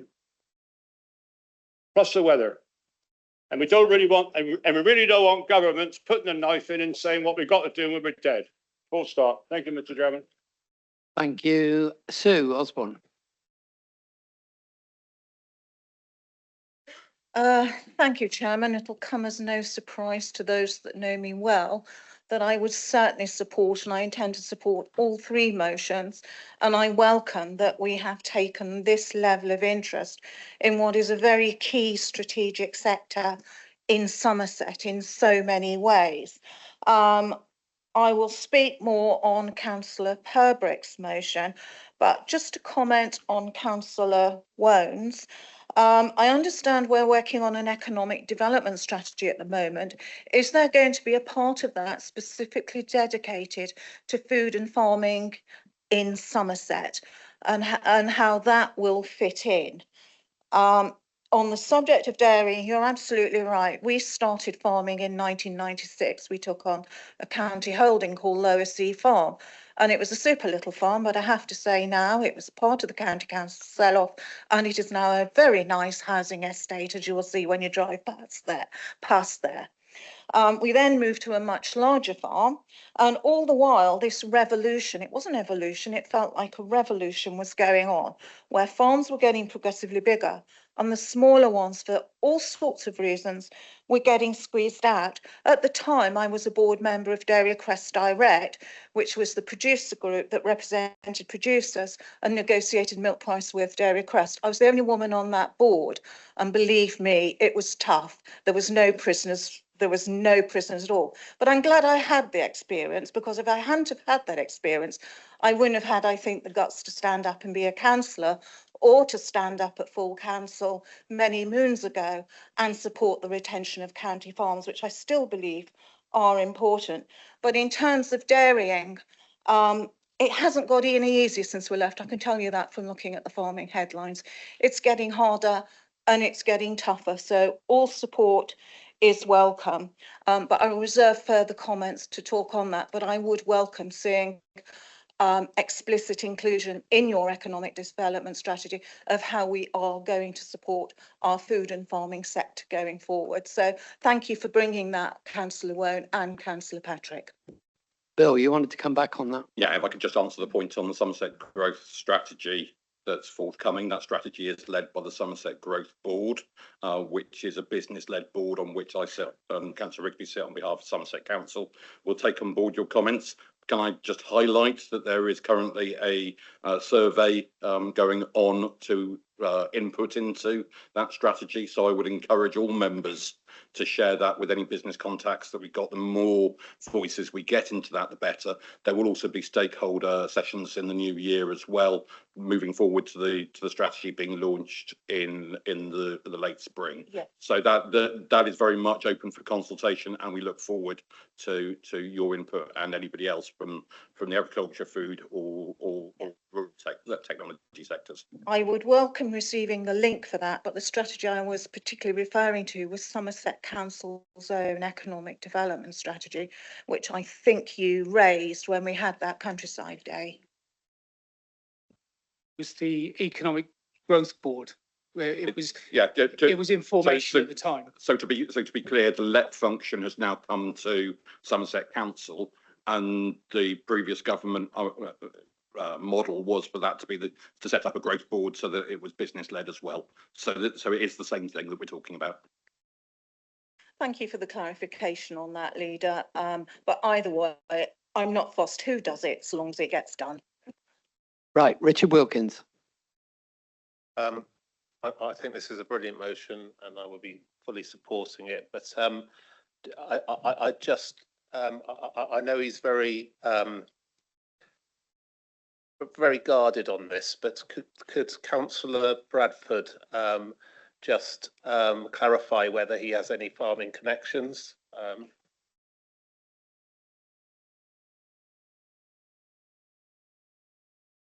I will, of course, allow Councillor Bradford to go back as he was named. And that's the answer I was looking for. Thank you very much. Right, we have got Hazel Price-Hankey. Thank you, Chair. Can somebody explain to me in the system of legislation that's being brought forward that changes the inheritance tax rules, how is farming different from and treated by the government than any other business organisation? Because I'm aware that in businesses, business owners, directors are looking at the succession plan that they have had now to put in place following the changes which have been announced. And it seems to me that farmers could do exactly the same thing. I mean, actually, they get an extra £1 million of inheritance tax freeway before that kicks in. So I'm not quite sure. To me, it seems that the farmers have an advantage over other businesses. Or have I got that entirely wrong? Could somebody explain the technicalities of the system? Because I hear a lot from other businesses about how they've had to put succession into place. And I just wonder why we're making a special case for farmers when they actually already have an extra £1 million of inheritance tax, as I understand it. And I'm only a bear of, a little brain, but it just seems to me that we ought to be campaigning for all businesses if that indeed is the case. David, would you like to come back? I know this, I think it's going to come up again at the second motion, but we take it once. Yeah, thank you, Chair. Prior to the changes that have been pushed forward by the Labour government, farmers enjoyed 100% relief from inheritance tax previously. That, put it bluntly, is all up in the air at the moment. And as most people in the room are probably aware, there's a great furore going on at up at Westminster about this. And it all centres around, I think, about the where the allowance has been reset. So does that answer your question? Well, yes, I understand that for farmers, but isn't it the same for all other businesses? I believe it is, except that farmers have an advantage in that they have an extra £1 million on inheritance tax rules. No, other businesses, well, businesses are, the value of a business falls into an individual's estate, or their shareholding in that business falls into the estate, an individual's estate for inheritance tax purposes. But the allowances and reliefs are totally different. It's a totally different system to do with previously with agriculture to the individuals, inheritance tax. Right, okie coke. Right, we've got now Mark Healy. Yes, thank you, Chairman. I'd just like to carry on from where maybe Councillor Bradford left off. Ladies and gentlemen, you'd be delighted to hear that, won't you? But, I back this totally. Why wouldn't you do? And if we look back in history and go back as far as the Second World War, when the government said, let's dig for victory, shall we? And there was actually a ladies' land army in those days. So when people say, why should they have special concessions? My wife's family are all farmers and they work 7 days a week, about 18 hours a day, for very little money sometimes. And I think that the inheritance tax, and that's what it's all about, and that's what broke forgive me, the camel's back on this instance. I was actually there in London with another colleague. I can prove that 'cause I've got the photographs to prove it, with the farmers, supporting them totally. And I would be ashamed of myself if I belonged to this council and I didn't vote for this and nobody else voted for it either. So I'll rest my case on that one, Chairman, through you. Thank you. Stephen Page. Thank you, Chair. Like everybody else, I support Somerset farmers and their families. But I do think we need to just clarify a few points. A lot of the concern has been whipped up by certain people like Jeremy Clarkson, Lord Dyson, who have admitted that they invested in their land for tax relief purposes, nothing really to do with farming. The Independent Institute for Fiscal Studies has really broadly agreed with the Treasury that probably only about 500 farms will be affected by this. The reality is that if they've got a married couple can pass down a farm and all the assets up to about £3 million. If it was a single person, it'd be about 1.5 million. Farmers do have an advantage in that the inheritance tax, I think, is rated at 20%, not like the 40% that other people have to pay. They also have the option, if they plan properly, over a 7-year period, to gift it to their children, and that would then be tax-free. The benefit of that would be it might encourage some very elderly farmers to retire gracefully and let their children take over. There's often a case, I said, in my area, where there's some very elderly farmers hanging on, which is probably not good for the whole family. They also, if they have to pay an inheritance tax 20%, they are given a 10-year period to pay it.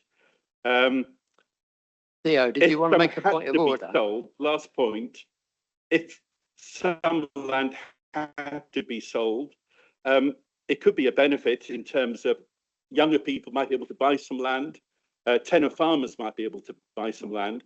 So there's been an awful lot of hysteria whipped up, but the reality, I think, is actually very different. I think we need to be aware of that. Theo, did you want to? Yes, it is a point of order, Mr. Chair. We have 3 motions in front of us on separate but interlinked subjects.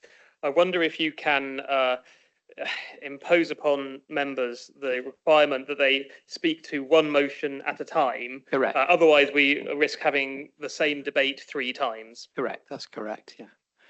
I'll go, David Fothergill, you've had your That hand was up. exactly my point. I think we've got a very clear motion in front of us. I think we're almost at the point of voting on it, and then we can move on to motion B and C. We just need to separate out the conversations. It's getting very confusing. Yeah, I've got some more names, but I think that we're probably going down the same. Henry, was your question regarding A? My thing is Appendix 2, not A, B or C. And it takes us back to 1980. My family have farmed in Somerset since 1740. And up until 1980, the land value had some reference to what you could earn off that land. Alan, I'm naming you so you can come back to me. I think you'll find since the date in 1980 when they removed the inheritance tax, the value of land has no reference at all now to what you can earn off that land.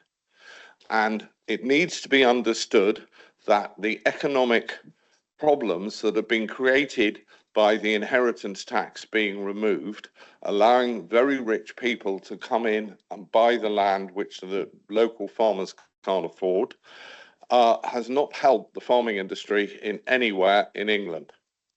The second thing I wish to point out is that one of my friends is called Target, and he has over £1 million of equipment as he is a contractor, plus his land. So the actual value of what he will have to pay inheritance tax on, if he's not clever enough to hand it over to his boys over a 7-year period, is considerably greater than just the value of the land. And it needs to be looked into properly, and it needs to be understood properly, and we need to get the value of land back down to where it becomes a commodity that the farmer can earn a living off it. Alan. Thank you, Mr. Chairman. Thank you, Henry, for bringing me in on this. A lot of the things you said were perfectly right, actually. You've got to get back to things like that, what you're not going to live in. And I'm going to bring another complicated thing for debate into it. Digesters. And these people that can travel hundreds of miles from their depot, renting off of farmers at quite high rents, which puts pressure on the chaps who really want to earn a living from farming, but it don't work. And that's all to do with cheap energy. I'm not going to mention any names where it's to anything else, but I'm going to get you all thinking a little bit. Get you all thinking. And the farmer cannot compete with that. And that's why a lot of these things like Henry was right. And as for £1 million, Henry, that's nothing. That'll buy you 2 tractors a day. The trailer another 200,000, and that's how it goes. The amount of capital involved in running a farm a day, you would not hazard it. You really, really wouldn't. And that's why so many people are going out. And you've got to have outside sources of income to keep it all ticking. Thank you. I could go on all right, Mitch. I'm not going to. Carry on, Mr. Chairman. Thank you. Right, I have now got Claire Sully, I've got Adam Dance and Diego. Then we're going to go back to the proposer and second and take a vote. So we start off with Claire. Thank you, Chair. I want to thank Councillor Owen for bringing this today, this motion. I don't think it's come soon enough. I think we need to support this vital Somerset sector and promote it at every opportunity. We mustn't send an anti-farming message. Just because other sectors are hurting doesn't mean we look away at all 3 motions. So I support all 3 motions. I'm not supposed to say that, but I'm only going to speak once. And yeah, let's not send an anti-farming message today, please, is my plea. Thank you. Adam Dance. Thank you. I'm only going to speak once as well, and I support all 3 motions. I think we must support our farmers. They're the backbone of our society here. And what people don't understand is with the inheritance tax, if farmers have to then sell off parts of their land, it then makes that farm unviable because it makes the farm smaller. And all you have come in is you have people come in and buy the land because the land is so high in value, who will be buying it maybe for a pony paddock, maybe for investment, and it won't be used for farming. We really must support the farmers. I met some farmers the other day and one said to me, he said, Adam, he said, I'm going to take my life before the date changes. He said, I will earn more money in that day than I've earned in my whole entire life. We must support this. I'm also holding a forum on the 25th of January for farmers in the Oval constituency, over 400 farmers invited. If anyone wants to come, any other councillors, please get in contact with me. It's vitally important. I will be supporting all 3 motions. Thank you. Thank you, Adam. Diego. Just a quick one, obviously happy to support. On item 5, I only wondered if there's any example as to how that will be achieved, that's all. On point 5 of that motion. Over to you. Did you understand the question, David? You didn't actually hear it. Point 5 of the motion. Oh, sorry, yeah. About promoting various, et cetera, et cetera. Just wondering, practically, what does that actually mean and how? Just a couple of examples, that's all. Well, which one are you referring to? The local food? Where you talked about promoting the presence, availability of, et cetera, just wondering, just one example or 2, just to give me an idea of practically what that means and how that will be done. At this point in time, I don't know. It's subject to this motion. I don't have any specific plans for that, but it will tie in with the Economic Growth Board conversations. Right, very quickly, Norman. Thank you, Mr. Chairman. Very quickly, could spend half the night on this, of course. First of all, can I knock a little bit this buying farms for investment? Put an order in there by government to say that if you're not actively involved in farming, then you can't have the benefit. You kill it off stone dead at one go. As for investors coming in and the very rich coming in and buying farms left, right and centre, the Crown Estate in this area has sold off a whole load of its farms in the last 3 years. A very substantial number, 3-4 years. Most of them have gone to local farmers who have taken out additional borrowing. And I mean millions and millions of pounds borrowing that they will work for the next 30 years to pay off, right? If they're lucky and get it right. They're bigger farms. Yes, they got a bigger hamster and a bigger treadmill than my son has, but my son has done much the same thing. So that's one of the things. And then be careful for what you wish for. I'm not as old as the honourable member here next door to me, but I do remember back in the 70s, England had over 70,000 dairy farmers in England and Wales. A few years ago, when Son took over, it was 8. Now, as has been correctly said, it's just above 7,000. What that actually means is we should have less milk, but we haven't. The dairy cows have stayed the same. So what you are wishing for is that they come in larger lumps. And believe it or not, they all have 4 feet. And you can't walk 1,000 cows out to grass and back again, because you've got a ploughed field by the time you get out there, and it's too late to milk them by the time you got back. So practically, they all stay American style in their sheds. Oh, and by the way, if you want the guy to be technical and to be exact, he will micromanage. And that means when you're hiring in £4 million worth of equipment to cut your silage, they don't want to drive around a 5-acre field or a 10-acre field. They want to drive around a 100-acre field, because every time they turn around at the end of that field is wasted time. Now, you can say what you like, but that's the reality of this world, right? And that means they never go out to the grass. The grass is turned over every 2 years to maximize production. We're losing soil and all the rest of it. There are many, many different arguments as to what we're pushing people to do. But the long and the short of it is, if you're taking up a business where you're going to work 30 years of your life to make it pay and have it, and then you want to hand it on because this is the life you've chosen, you want to hand it on, and perhaps your son's daughters or somebody else who comes in wants to do the same because they've married into the family, and you're going to saddle them with a similar type bill and say, oh, your father managed it in 30 years, but you can manage it in 10. No, you've got to pay more for your food. And here we have basically a failing in the governments of the day. You go back to the Second World War. I'm not saying they were asked to produce food, which they were, but it was to produce food at an affordable price. And after that came what people call subsidies to farmers to keep the food cheap, because that's what topped the price up. Then we went into the EU and we got that EU money. Now that EU money has gone, but the price of the food has stayed down low and it's controlled. You're paying below the value of that food, and you've got good quality food. So what's happening? Supermarkets are bringing in other food from outside that don't have the same controls on that we have. And maybe, and of course, I can't say any more than that, there are issues with that. So make up your mind what you're asking for and what you want to pay. But one thing, if you put another burden on farmers at the moment, they'll keel over one after another. And then you will have factory farming and you'll have very little control on them at all. So if you want to keep the countryside and keep those lovely fields and hedges that prevent soil erosion and all the rest of the ecological advantages, then you've just got to support it. And trying to do what the government is doing at the moment is a complete waste of time. Thank you. Oliver, would you like to add any? Thank you, Chair.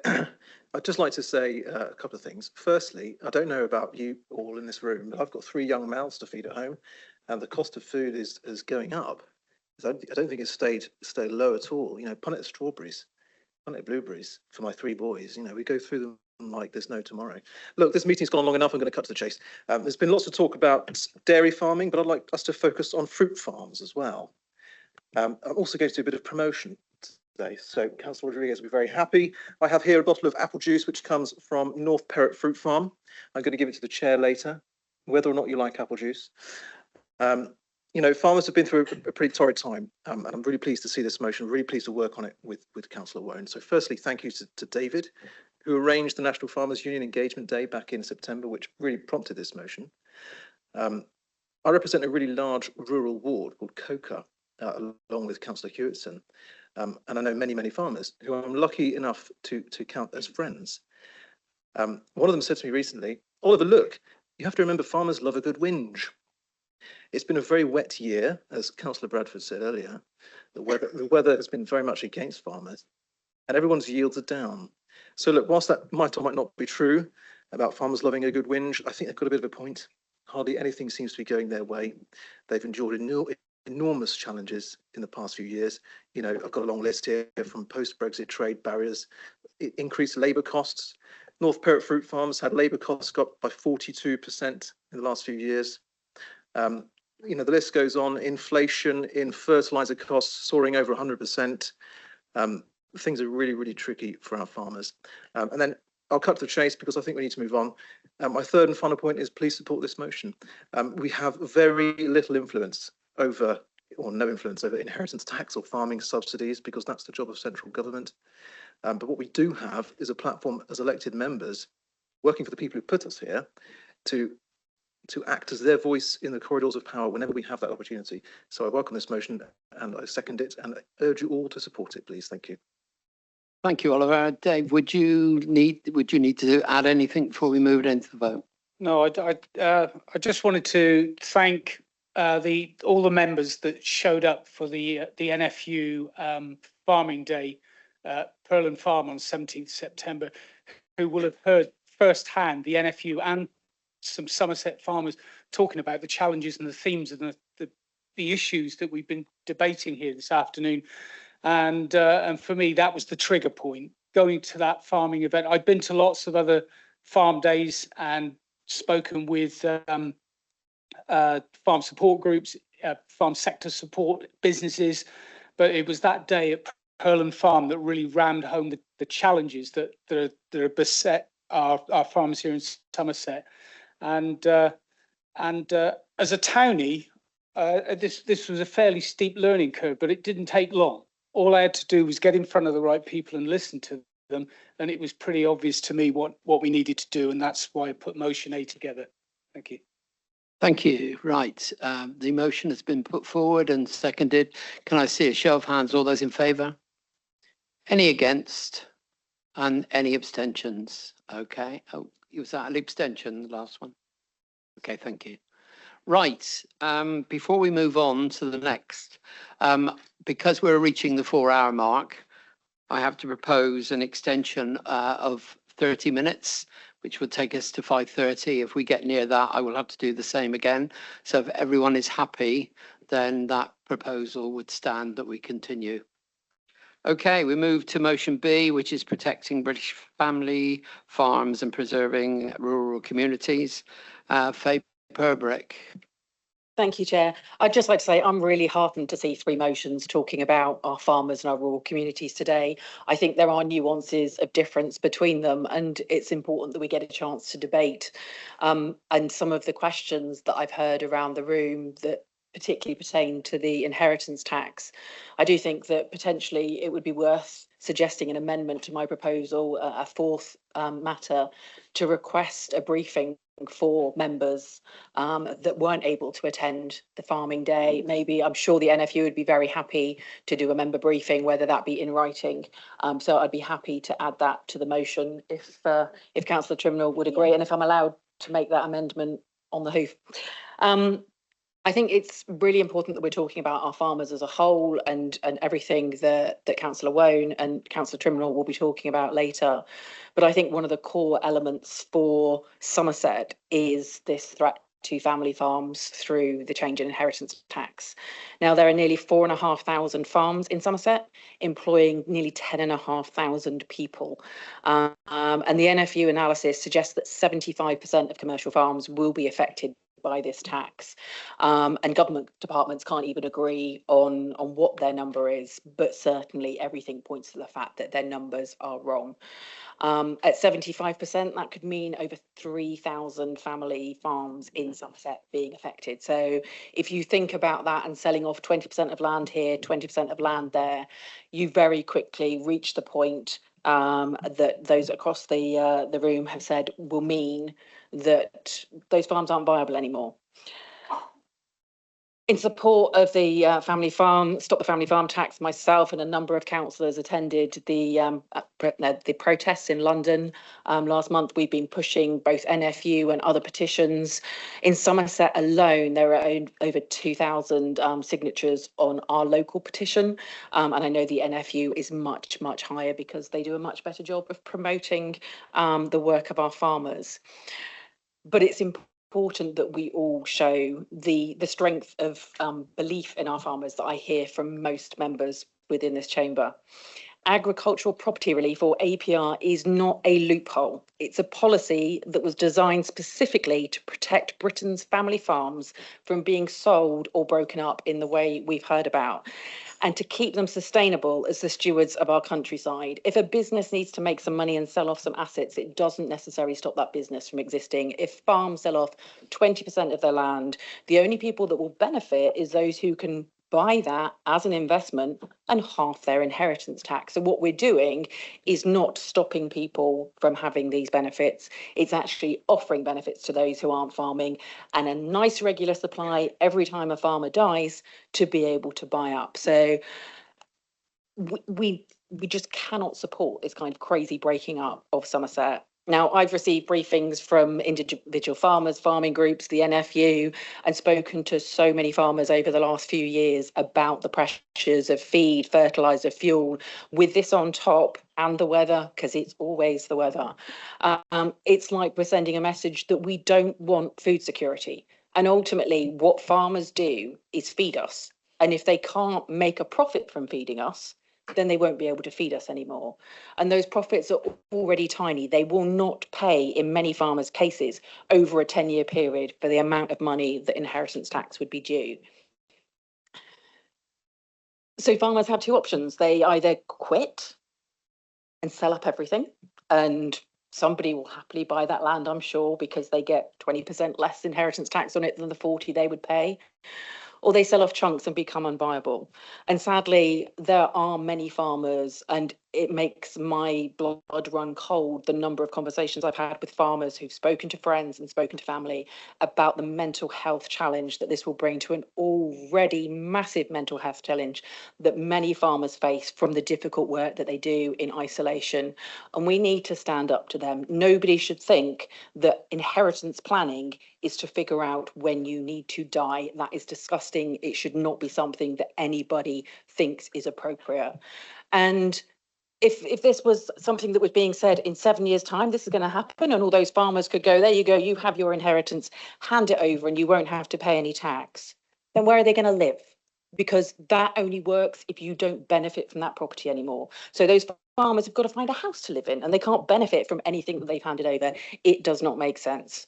The truth of the matter is, if we want food, if we want quality food, if we want those 10,500 people in Somerset to have jobs, if we want to support our farmers, then we need to send a clear message. And that's the reason why there are clear steps within my motion of things that I want us to do. I know we cannot change the world, but we can certainly be a voice to show in a place like Somerset with 4,500 farms that we do not accept this crazy approach. Thank you, Chair. Thank you. Just go to Lucy, who seconded this. Thank you. I'll reserve my right to speak later. Thank you, Chair. Thank you very much. Bill. Thank you, Chair, and thank you very much for this motion. We are very aware of the impact, I think, across this chamber of these proposals on family farms in Somerset. Both my brother and I married farmers' daughters, and we did so not in the expectation that we would inherit anything. With the expectation was absolutely that those farms would go to brothers-in-law, which they did. And the importance of those family farms, both to those family units and also to the wider community, is so important. And I'm particularly pleased to see all 7 of our MPs are in alignment on this particular issue. Having been told I don't need council's permission to write a letter, I'm delighted to see this this motion involved me writing, I think, 10 letters. So I know what I'm doing for Christmas, and I thank you so much. Can I thank colleagues for the excellent debate that's raised many good points about the importance of farming and what that industry means to Somerset, not just in monetary terms, but also in our community and environmental terms. I'll be voting for it. I know, and I'm sure many colleagues will be as well. And I'm happy to support it. I would suggest if we could limit the number of speakers, Chair. We've got one other motion on this, and it's not to belittle the importance of the topic, but we just recognise that many of us have other commitments, and we do need to get on to other business.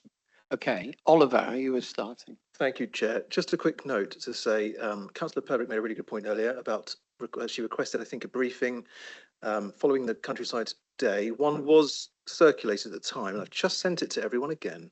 So please take a read. It's full of really important and interesting information. That's a really good point. Thank you. Right, Sue Osborne. Thank you, Chairman. This is the motion of the two that I elected to speak on.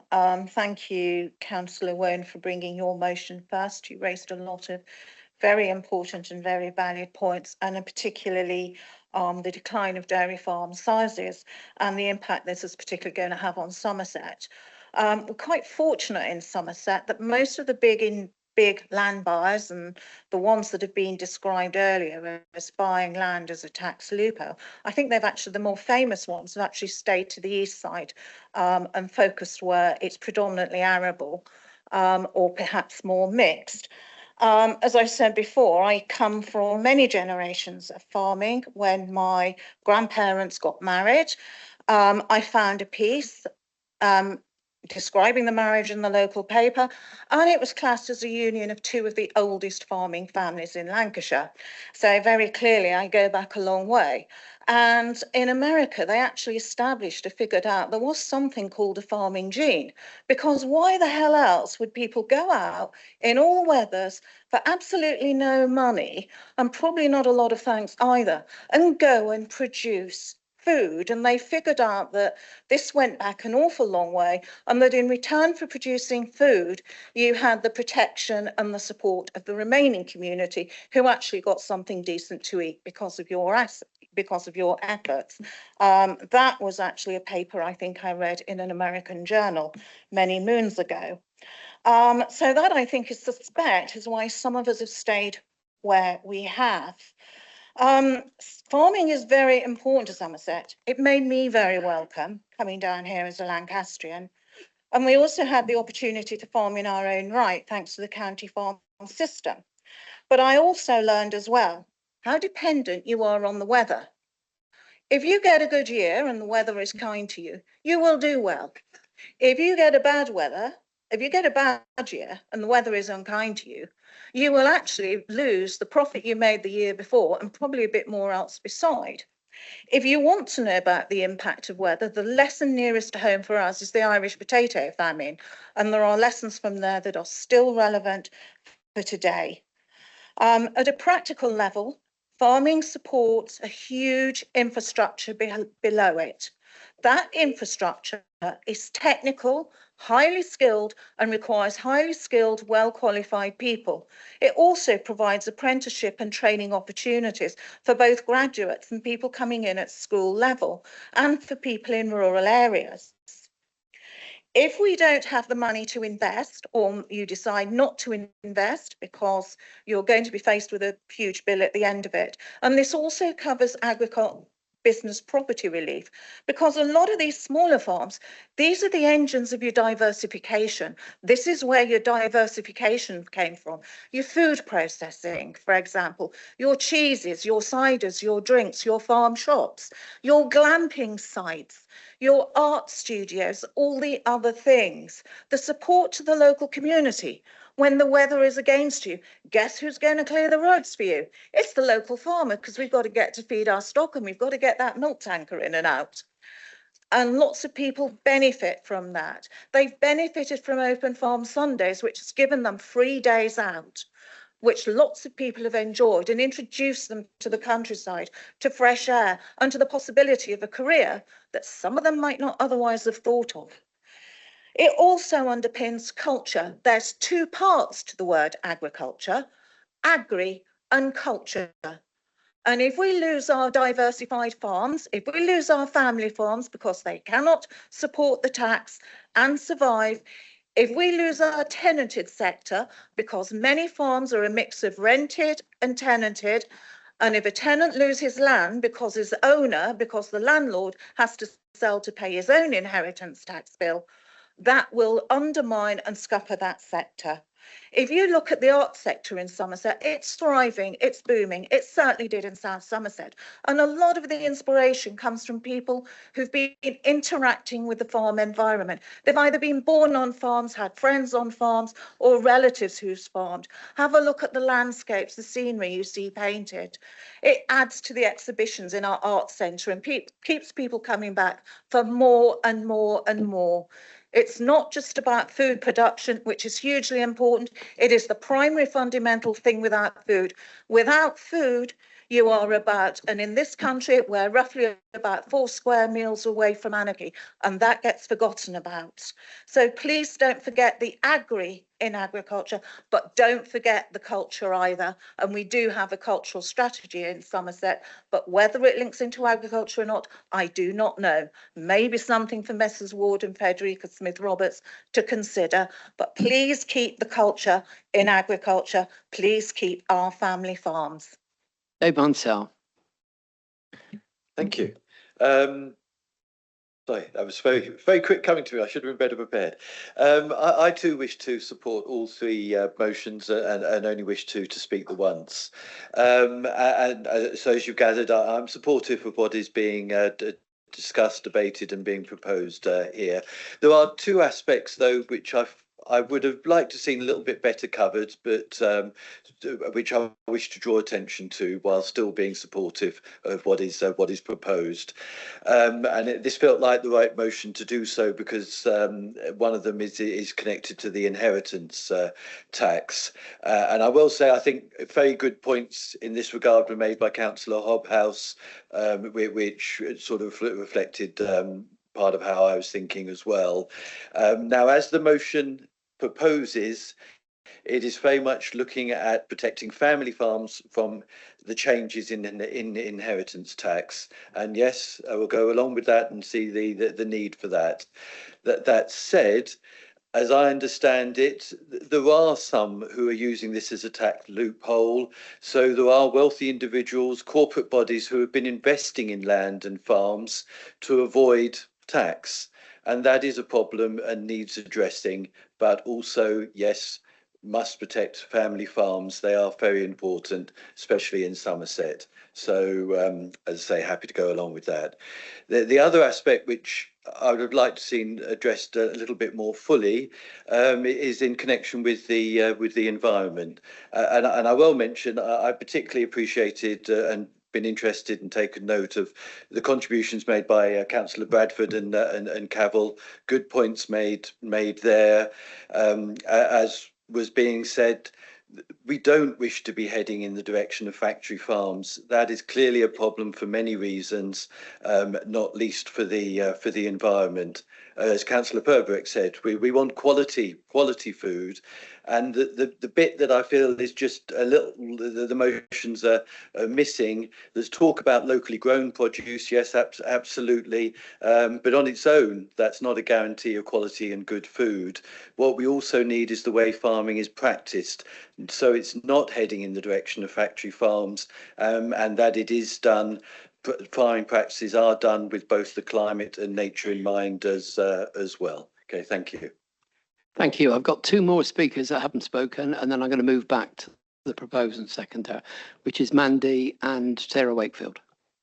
Thank you, and I thank everybody that's contributed in the chamber today. And I think never as a councillor have I seen 3 motions around one topic. And I think that absolutely demonstrate that we are behind our farmers, we hear them, and we will support them in any way that we can. But I think the things for me above what's been said really is remembering about the hedgerows.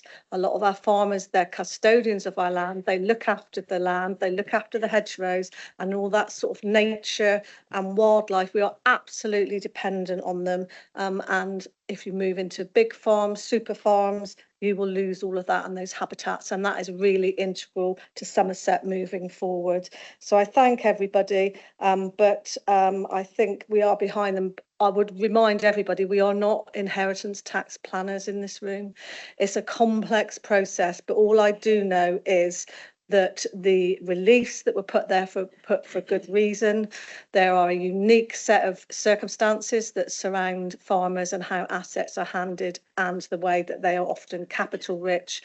I don't think that's for us to comment on, but I think there are good, exceptional circumstances that demonstrate that our farmers need to be looked at as a specific case by our government. And sadly, I don't think they fully understood the repercussions perhaps of what was put through. So I would urge anybody, not that anybody from government be listening, but just to listen to the farmers, understand it a bit more and make the necessary changes. Thank you. Thank you, Sarah Wakefield. Yes, Chair, I'm going to propose a couple of amendments to the motion, but I just want to start off by saying that I understand, although I've never farmed, I'm not from a farming family. I have friends who are farmers who live locally to me, that it's a way of life. And the point is that your land is your way of life. It's not like a large house that you might have to pay inheritance tax on. It's the way you earn your living. I get that. I get the family farm point as well. And I think we are confusing here in Somerset. What is a family farm? We haven't actually had a definition of what it is. But some of the families are very big family farms with lots of agri-tech stuff going on. And, you know, what can I just ask what we're doing to our soil? I've read somewhere we've got 40 harvests left in our soil because we're killing it with the way we farm it. Where I live, the dairy farm that used to be behind me is now all arable. Loads of maize, loads of runoff, all sorts of things going up. Very few insects or birds or anybody around it anymore. With this tax change, you have 10 years to pay and you can do what we call tax planning. You can give it to your children. You can give it in advance of your death to your children and you can work out a way of paying it. You can mortgage your land if it isn't already mortgaged. I've got friends who are tenant farmers who will have nothing to pass on to their children. I've got friends who've got farms that they own, but none of the children want to farm them, but they're still really upset. So, you know, there's lots of points here that haven't come out. What I would like to say is this: in the motion itself, going into the wording of the motion, where it says in number 1, declare opposition to Labour government's changes, I'd like to say declare its concern about the effect of the Labour government's changes to inheritance tax affecting family farms. In 2, I'd like to say we write to the Prime Minister outlining our concern about this tax change. I'd like to take out 3 because actually in the rubric about this motion it says it's difficult to assess item 3 as all available means is undefined, so it actually says in the questions to be addressed that is difficult. I would keep the wording at the end. Somerset Council urges all councillors to stand with Britain's family farms to support our rural communities and enhance local food security and protect our environment. Full stop.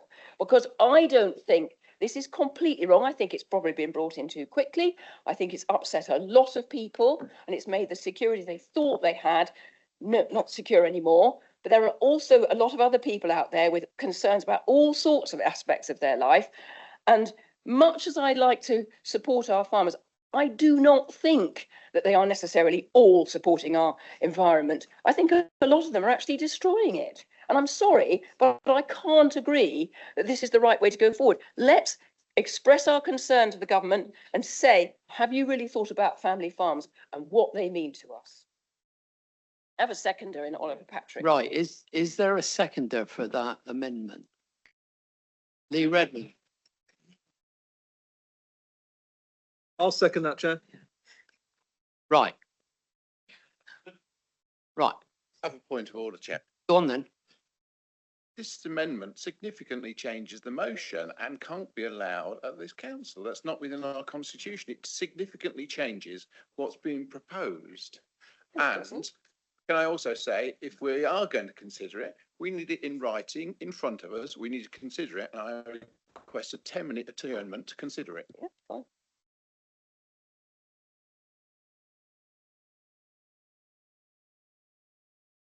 Proposed opposition. Yeah, we need to see this. Have you got this in a written form?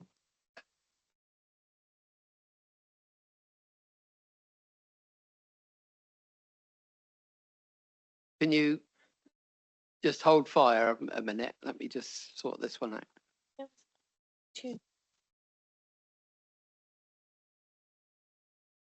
Sorry, Chair, point of order. I thought amendments had to be in by the Friday before the meeting, which is what we had with further issues on a previous amendment. And I agree with Councillor Fothergill. The change of the word concern to opposition is a massive change in what this is. And if people are only concerned, then I'm concerned about their lack of opposition. So if I can, Chair, just on the technical point, paragraph 3.38 of the Constitution says that, yes, you can have amendments proposed during the debate. We've always been able to modify motions, but it's back to Councillor Fothergill's point about what is modifying a motion or adding to it. What it's clear about is amendment to a motion must be relevant to the motion and will either be to refer the matter to an appropriate body or individual for consideration or reconsideration, to leave out words and insert or add other words, or to insert or add words, as long as the effect of B to D is not to negate the motion or introduce an entirely different motion. So that's why we need to see it in writing, so we can actually understand if it does those things or not before we can advise the chair on whether it's an acceptable motion. And I think we probably will need a slight adjournment, chair, if you're happy to do that. Yes, I am. Yeah.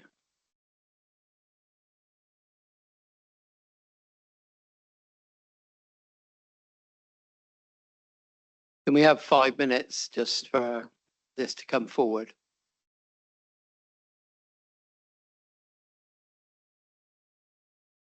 It says amendments must be in writing and on notice under Rule 3.30, unless the amendment obviously arrives during the debate and could not have been reasonably foreseen. And it's my ruling. The issue with this, it has been circulated well before and should have been foreseen and should have been put to this meeting before today. And it really does change the whole ethos of the motion that's been put forward. So my ruling would be to turn down the change and go back to the original. I move the motion, Chairman. Can I move to a vote? Okay. That's seconded. Thank you. Okay, right, we're moving to a vote on the, oh, sorry, I should go back to Lucy and through procedure.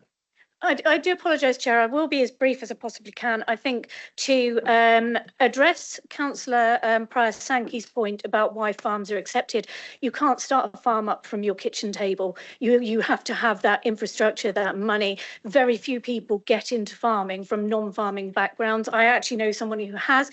He's a rare exception. And the people, if you watch Clarkson's farm, you'll see how somebody walking into it with no experience will find it incredibly problematic. That knowledge is handed down through the generations, the detailed knowledge even about the soil. And just very briefly on Councillor Wakefield's point, I went to see a friend in a neighbouring division who's a farmer, and on his table was his book about soil, and a whole book, a massive tome about soil. And his wife said to me, that's what he reads when he comes home for his lunch and when he has his evening. That's what he reads. So farmers really do care about these things. They're not being ignored. Thank you, Chair. Thank you. Faye, do you want to add anything? Thank you, Chair. I just hope that we will see the unanimous support that we had in the previous motion. And I would encourage members to read what was sent around, which I have, but I would still stand by suggesting that we have another briefing that might be more accessible to everybody, because I think when you hear it from a farmer, when you speak to people who do these jobs, you cannot fail to understand the devastation that this will cause. Thank you, Chair. Thank you very much. Right, the motion has been put, it's been seconded. Show of hands, please. All those in favour? Any against? Any abstentions? Okay, that's carried. We go on to motion C, which is food and farming. And back to you, Lucy. Thank you, Chair. Both the pandemic and the war in Ukraine provided evidence of just how important our local farms and farm shops are, as these events demonstrated just how vulnerable we can be in times of product shortages. World events, crop failures and disease can damage food production in a very short space of time, leaving us reliant on expensive imports. However, farmers face increasing pressures as rising prices squeeze their profits, and the new government brings in new laws and tax changes which are going to increase the difficulties that the farming industry faces. These increasing pressures on farmers have left the industry in a precarious position, and the pressure to diversify, to maintain income and meet environmental thresholds is threatening to undermine UK food security, which currently stands at around 60%. It's essential we protect and even improve on that figure to continue access to the UK's best food produced to the highest standards. Losing prime agricultural farmland to solar farms will not help that. It's incumbent on us as a council to ensure that in all of these decisions we make on such initiatives, we can be confident that the risks don't outweigh the benefits. As a council, we should look to support initiatives such as that by the CPRE to encourage solar panels on the roofs of barns and other farm buildings, as well as industrial buildings across the county, and insist on all new commercial buildings to be fitted with as many solar panels as they can physically carry. In a similar way, we have a breakthrough in the nutrient neutrality deadlock, which has held sensible, necessary house building back for too long in Somerset. But we must be aware that each farm which decommissions in order to provide that offset is a food producer lost. And if our population is growing, then we will need the food that those farms produced. We must ensure that we are not so desperate to build that we forget about that which can be lost. Meat and dairy account for a significant proportion of our farm produce in Somerset, but there's growing pressure to cut back or even curtail meat and dairy consumption, with the very farmers who steward our land facing accusations of contributing to the effects of our changing climate. We should do all we can to protect and promote our meat and dairy production. The home of cheddar cheese, the most popular cheese in the UK, if not the world, and our verdant green pastures where sheep and cattle graze should be celebrated and held up as a symbol of our county's success. Somerset is a huge draw for tourists who come to enjoy our beautiful countryside and fantastic food offerings, but our huge tourism industry is quite dependent on the work of our farmers and food producers. We should beware of anything that we allow that threatens any of the tens of thousands of tourism and hospitality related jobs which bring in over £1 billion, I read, to Somerset's economy. Wincanton and Bruton have a rich and vibrant farm shop and restaurant offering, focusing hugely on locally grown seasonal produce, and I know everyone here can boast of similar businesses in their patches. Prior to vesting, we were asked as councillors to share something of interest about our division to enable our local stories and anecdotes to be shared across the county. I'd love to see a similar scheme developed where we could feed into the council the wonderful food, farm and produce offerings in our areas. This could help boost visitors to our valued establishments and promote them on a county and countrywide stage. We as a council have a duty to support this key local industry in every way we can. So I would urge members to support this motion to protect our food and farming industries. Thank you. Councillor Purbeck. Thank you, Chair. Happy to second and reserve my right to speak. Thank you. Any questions? Bill. Thank you. I very much want to support this this motion. I just wonder whether the movers and seconders would just accept a small drafting amendment on the last sentence of paragraph 3, where this will include, if we could put in where appropriate as a small amendment. It was delicious to have a mince pie with a cup of tea at the interval. Under the literal interpretation of this motion, we would have also had to have had meat and dairy along with it. I would have loved to have had some Wensleydale or some pigs in blankets or something with it. However, I do appreciate that your generosity in just providing mince pies.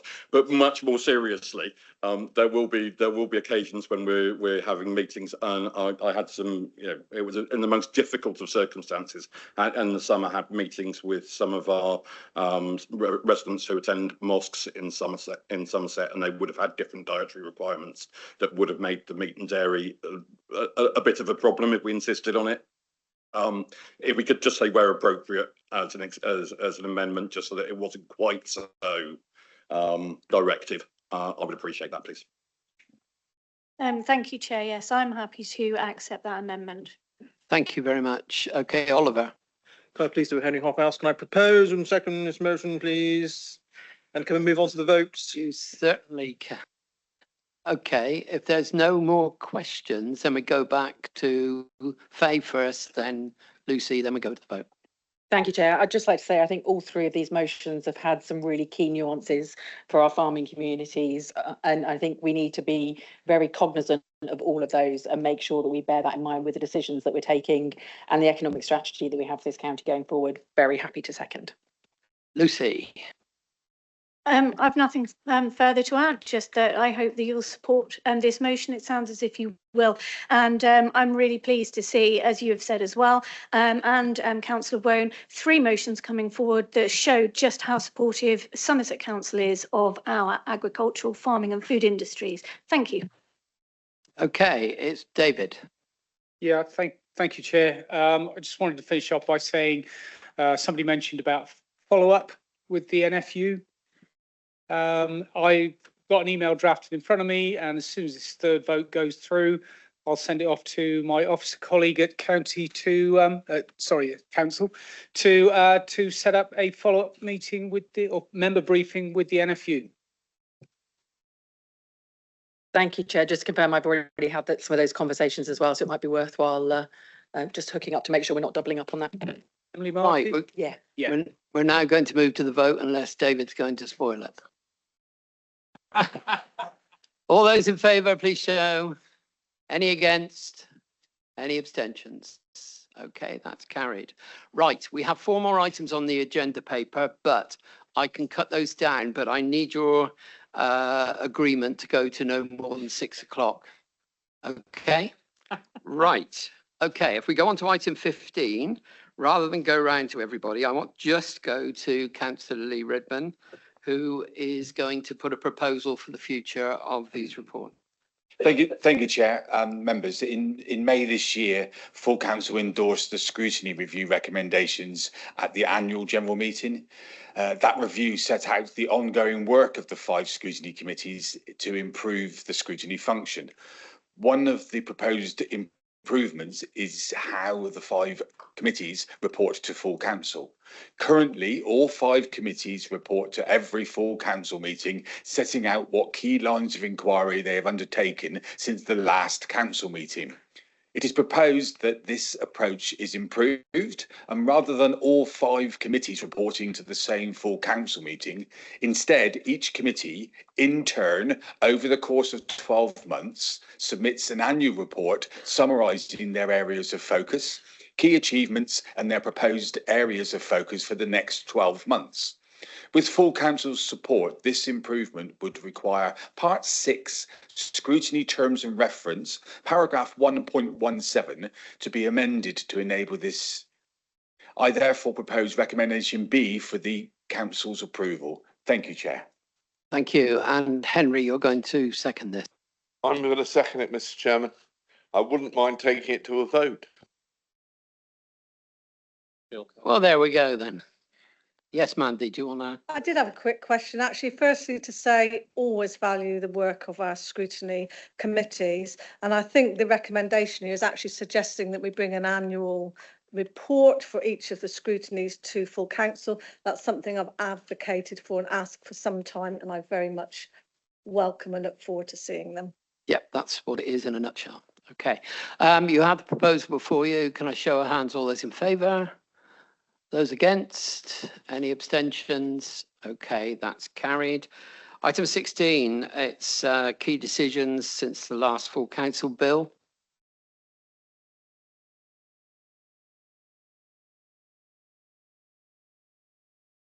Hugh.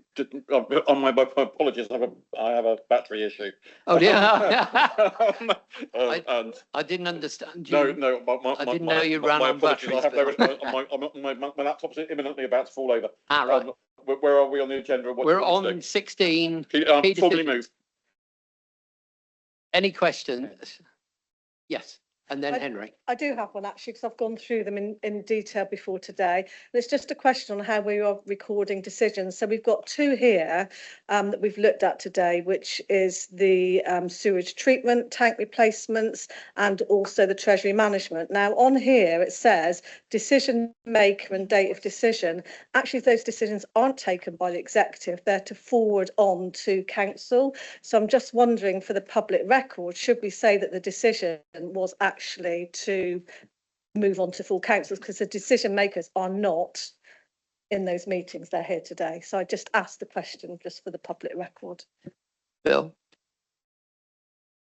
I'm looking to the monitoring officer or legal for advice on that one. Noted, Chair. We'll make that amendment to make it clear where the decision maker is and why they've been referred into council for decision. Thank you. Thank you very much. Thank you, Henry. Point of order, Mr. Chairman, on section agenda item 15, there is a scrutiny report which has neither been voted on nor been taken to discussion. But the item was for noting only.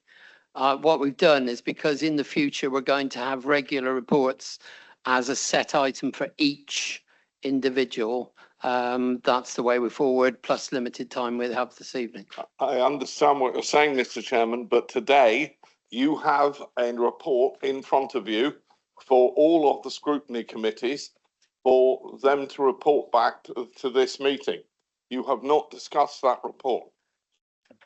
Lee? Chair, just for a point of clarification, I have to agree with Councillor Hobhouse, because my proposal did make clear that I asked for the support of part B, point B only, and not point A. I'm happy to propose that we note the reports as circulated as point A stipulates. Okay, I would accept that. It's that in this occasion we note the reports as written.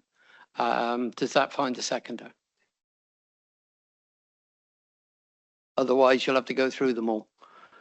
Yeah, put it like that. Okay, is everyone in favour? I know it's cutting short this time, but because of the time slots, and in future you will have fuller reports from each of the committees. Going back to the agenda, we have got item 16. Oh, we've done that. That's, yeah. Item 17, which is the annual report of the lead member of Transport and Waste, Richard.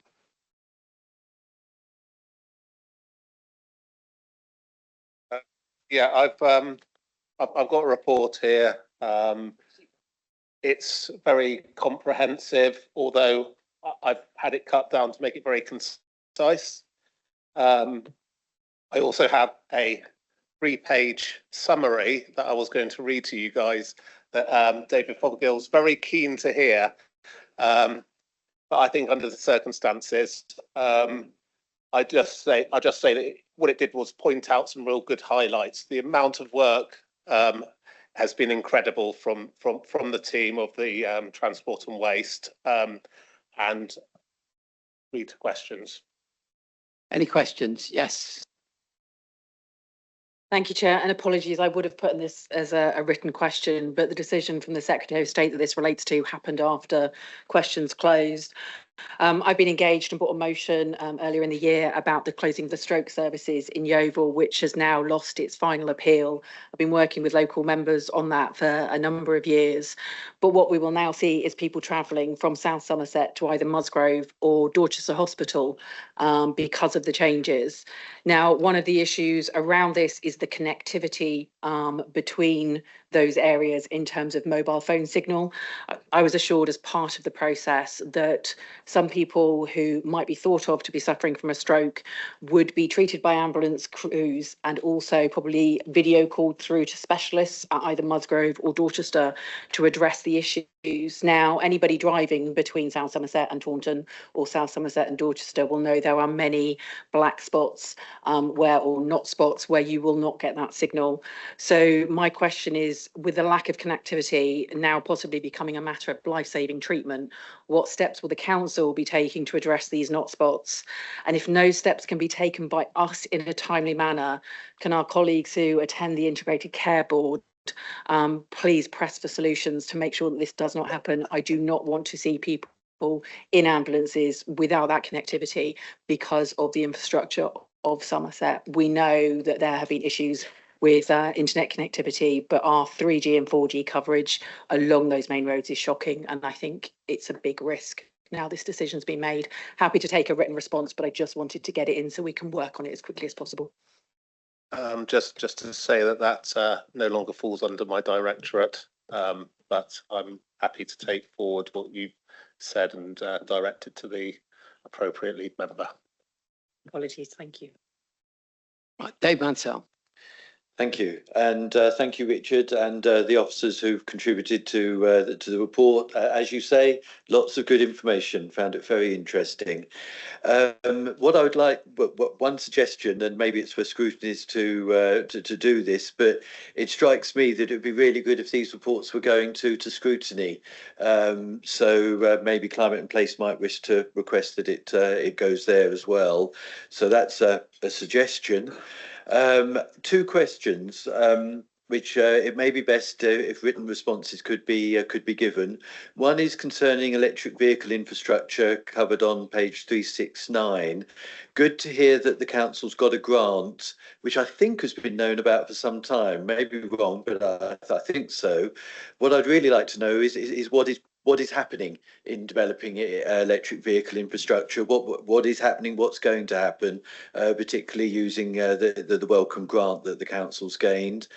And second question on the waste side of things, page 397. There's a report there about surveys that have been done, feedback from the public on the waste services, which is on the whole is very good. But it did highlight two areas where people thought we were poor. One was in leaving the streets clean after the collections are made, and the other one is in terms of providing feedback to residents. Could I please ask what will be done to address these two areas where we're not performing so well? Thank you. Thank you, Dave. On the second point, thank you for noting that it's actually really impressive the work that our waste department have been doing, and absolutely you've picked out the two areas where we'll be strongly looking at to see what we can do to improve both performance and perception. On the first one, can you just remind me of your first question again? It was on EVs, wasn't it? EV infrastructure. We're working really hard on EV, and I think that we're only just at the point of getting the bid through for various reasons. So obviously, it will take some time before that gets onto the ground. I can't give you a date at this point. I'll try and get that answered as soon as I can. Thank you. Andy Dingwell's online, I believe. Got a question. Yes, thank you, Chair. Firstly, apologies, I've had to slide out to come and pick the kids up who are hopefully squirreled away upstairs on their iPad already. Councillor Mansell's actually picked up most of my questions that were going to be around the feedback, the resident feedback, but I also just wanted to take a very quick moment to say I'm very grateful for the reports. I've recently taken on this role of opposition spokesperson for Transport and Waste, and since doing that, the officers have given me some very thorough briefings, which I've been very, very grateful for. recognise there's an awful lot of very good work that's highlighted in this report. It's a very thankless task often, fixing the potholes and picking up the bins, and there's a myriad of other roles I didn't even imagine fell under this directorate. But I do want to make sure that we start to bring into account some things that I felt were a little bit missing from this report. So the impact, particularly of roadworks. So very new in the brief. My experience so far speaks to my division, so Bridgewater East and Bordrip, where the impact of the very significant roadworks have led to very long traffic jams, missed appointments, cancelled kids clubs throughout the villages around. And it's led to directly led to impacts on local businesses all through the town centre and along Eastover, with lower footfall, lower sales, and more and quicker closures of our high streets. There's nothing in the report that I was able to find that the impacts that shows the direct impact between road closures and roadworks and improvements and these impacts that we find. And I'd like to see more about that, and also more about the realised improvements. So we say we're closing roads to make improvements. What are those improvements, and how can we be sure we've delivered them? What metrics are we using to make sure that that the improvements that we are spending money on are actually improving the flow of traffic or volume of traffic and so on. I also want to make sure we're holding our contractors to account. I hear many reports through my parish councils that the road repair work that's happening in some of these areas where we've got significant roadworks isn't up to scratch, particularly in the rural areas where we see roads taking more and more traffic that they were never designed for. Western Zoyland taking a significant volume of HGV traffic, for example. The roads are becoming damaged and patched beyond usability. Finally, I just want to thank the executive lead for agreeing that we'll set up monthly meetings and catch-ups. I want to make sure that we're holding him to account as well. Make sure we're taking advantage of all possible investment opportunities, Agritas, HPC, everywhere else, and to make sure that we're lobbying as hard as we can for strategic improvements such as the ones we've seen shelved. The A358 and 303 spring to mind. So that's me. My questions, unfortunately, were nabbed by Councillor Mansell, but I just wanted to make that point. Thank you, Andy. Finally, Ros Wyke. Thank you, Chair. I'd like to raise two issues. First of all, on page 374, refers to the recently made placemaking principles policy. This one, in essence, looks at replacing garages with carports on housing estates. And while I recognise that there is a policy to reduce the amount of car traffic and to make sure that car parking is appropriate, it has had some unintended consequences. It was obviously designed for more urban setting. Recently, I saw a planning application go through Planning East, where in a very small village with 3 buses a day, we have got a large estate full of carports. Now, storage in modern UK houses is always very limited. We build some of the smallest houses in Europe. But to have no provision to be able to securely lock your expensive electric bike or make a provision for bins seems to be unintended consequences of this policy. And so can I suggest that we look again at this? There is provision within the policy to recognise that it's more urban than a rural policy, but already developers are opting for the obviously cheaper route of just providing carports. And I think if we're really concerned about active travel, particularly in the rural environment, we do need to think about bike storage particularly. And I'm sure that wasn't the intended consequence of the policy. So could I ask that we look again at that? The second thing is I'm delighted to see that we've got some more LC WIPs, local cycling and walking plans in Chard and Wellington and others. I'm interested to know what action, if anything, has done on the inherited LC WIPs for all of the Mendip district towns. I can see no evidence that any action's been taken. And I'll give an example, and it's where I feel we're failing to respond to what we've inherited, and that is we've had some new traffic lights replaced throughout Wells. Absolutely brilliant traffic lights, no problem at all.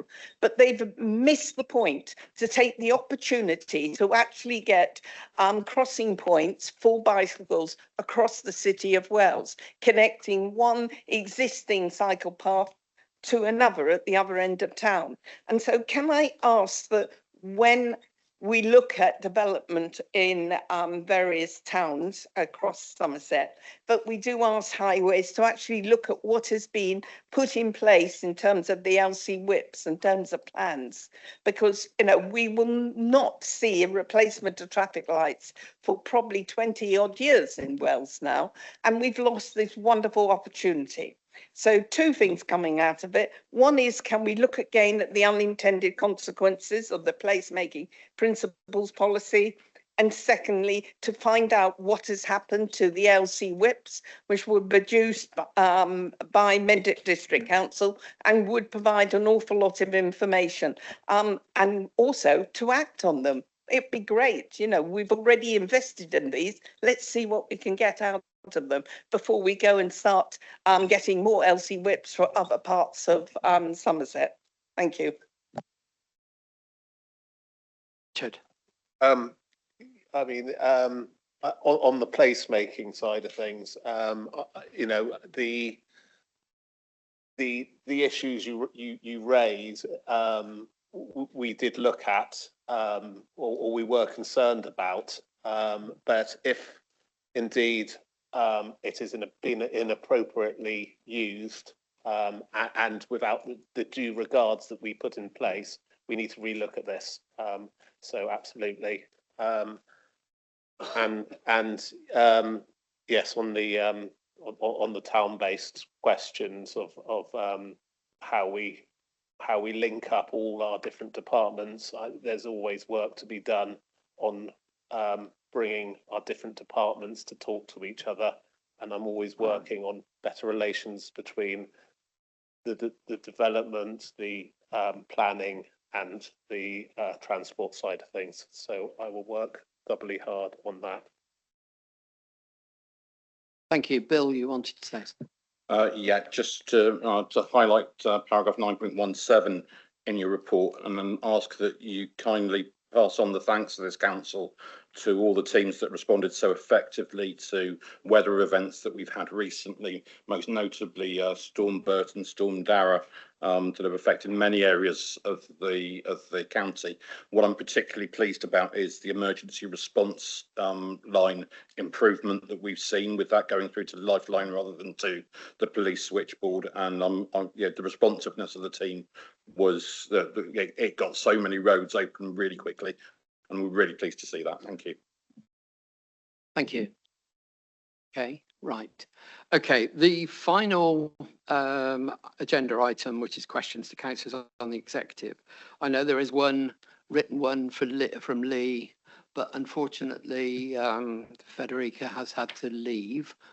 Oh, we got it written. Bill will read it in his absence. So would you like to put it, Lee, and then... Chair, thank you for the opportunity to play to this ever-depreciating audience. Before I lose the remaining members, I'll get on with it, as you say. Following the LGA Equality Framework Peer Challenge, I note the great work our Equalities team has been doing to offer training and updates for all members. I think attendance at these sessions could be better. The recommendations made are important to council members and officers. I'd like to ask the leader of council, in place of the executive member, for an update on the recommendations made and their actioning, please. Thank you for the question, Lee. I did hold the portfolio for a brief period of time during this year, so thank you for the question. Our approach is to ensure that quality is not just a concept, but a lens through which we view and shape all our initiatives and how we deliver our services. Federica has asked officers to provide an update to all members on progress and the forward plan for next week. As part of this, we'll be rolling out further advice, guidance and training for members on this topic. I know that there was equalities training earlier this week, and I know there is further training scheduled in the new year. Thank you. Regarding the rest of the questions, there is an executive meeting on the 15th of January. So unless there is anything absolutely urgent that is required from our members that are here, then could they direct them to the executive on the 15th?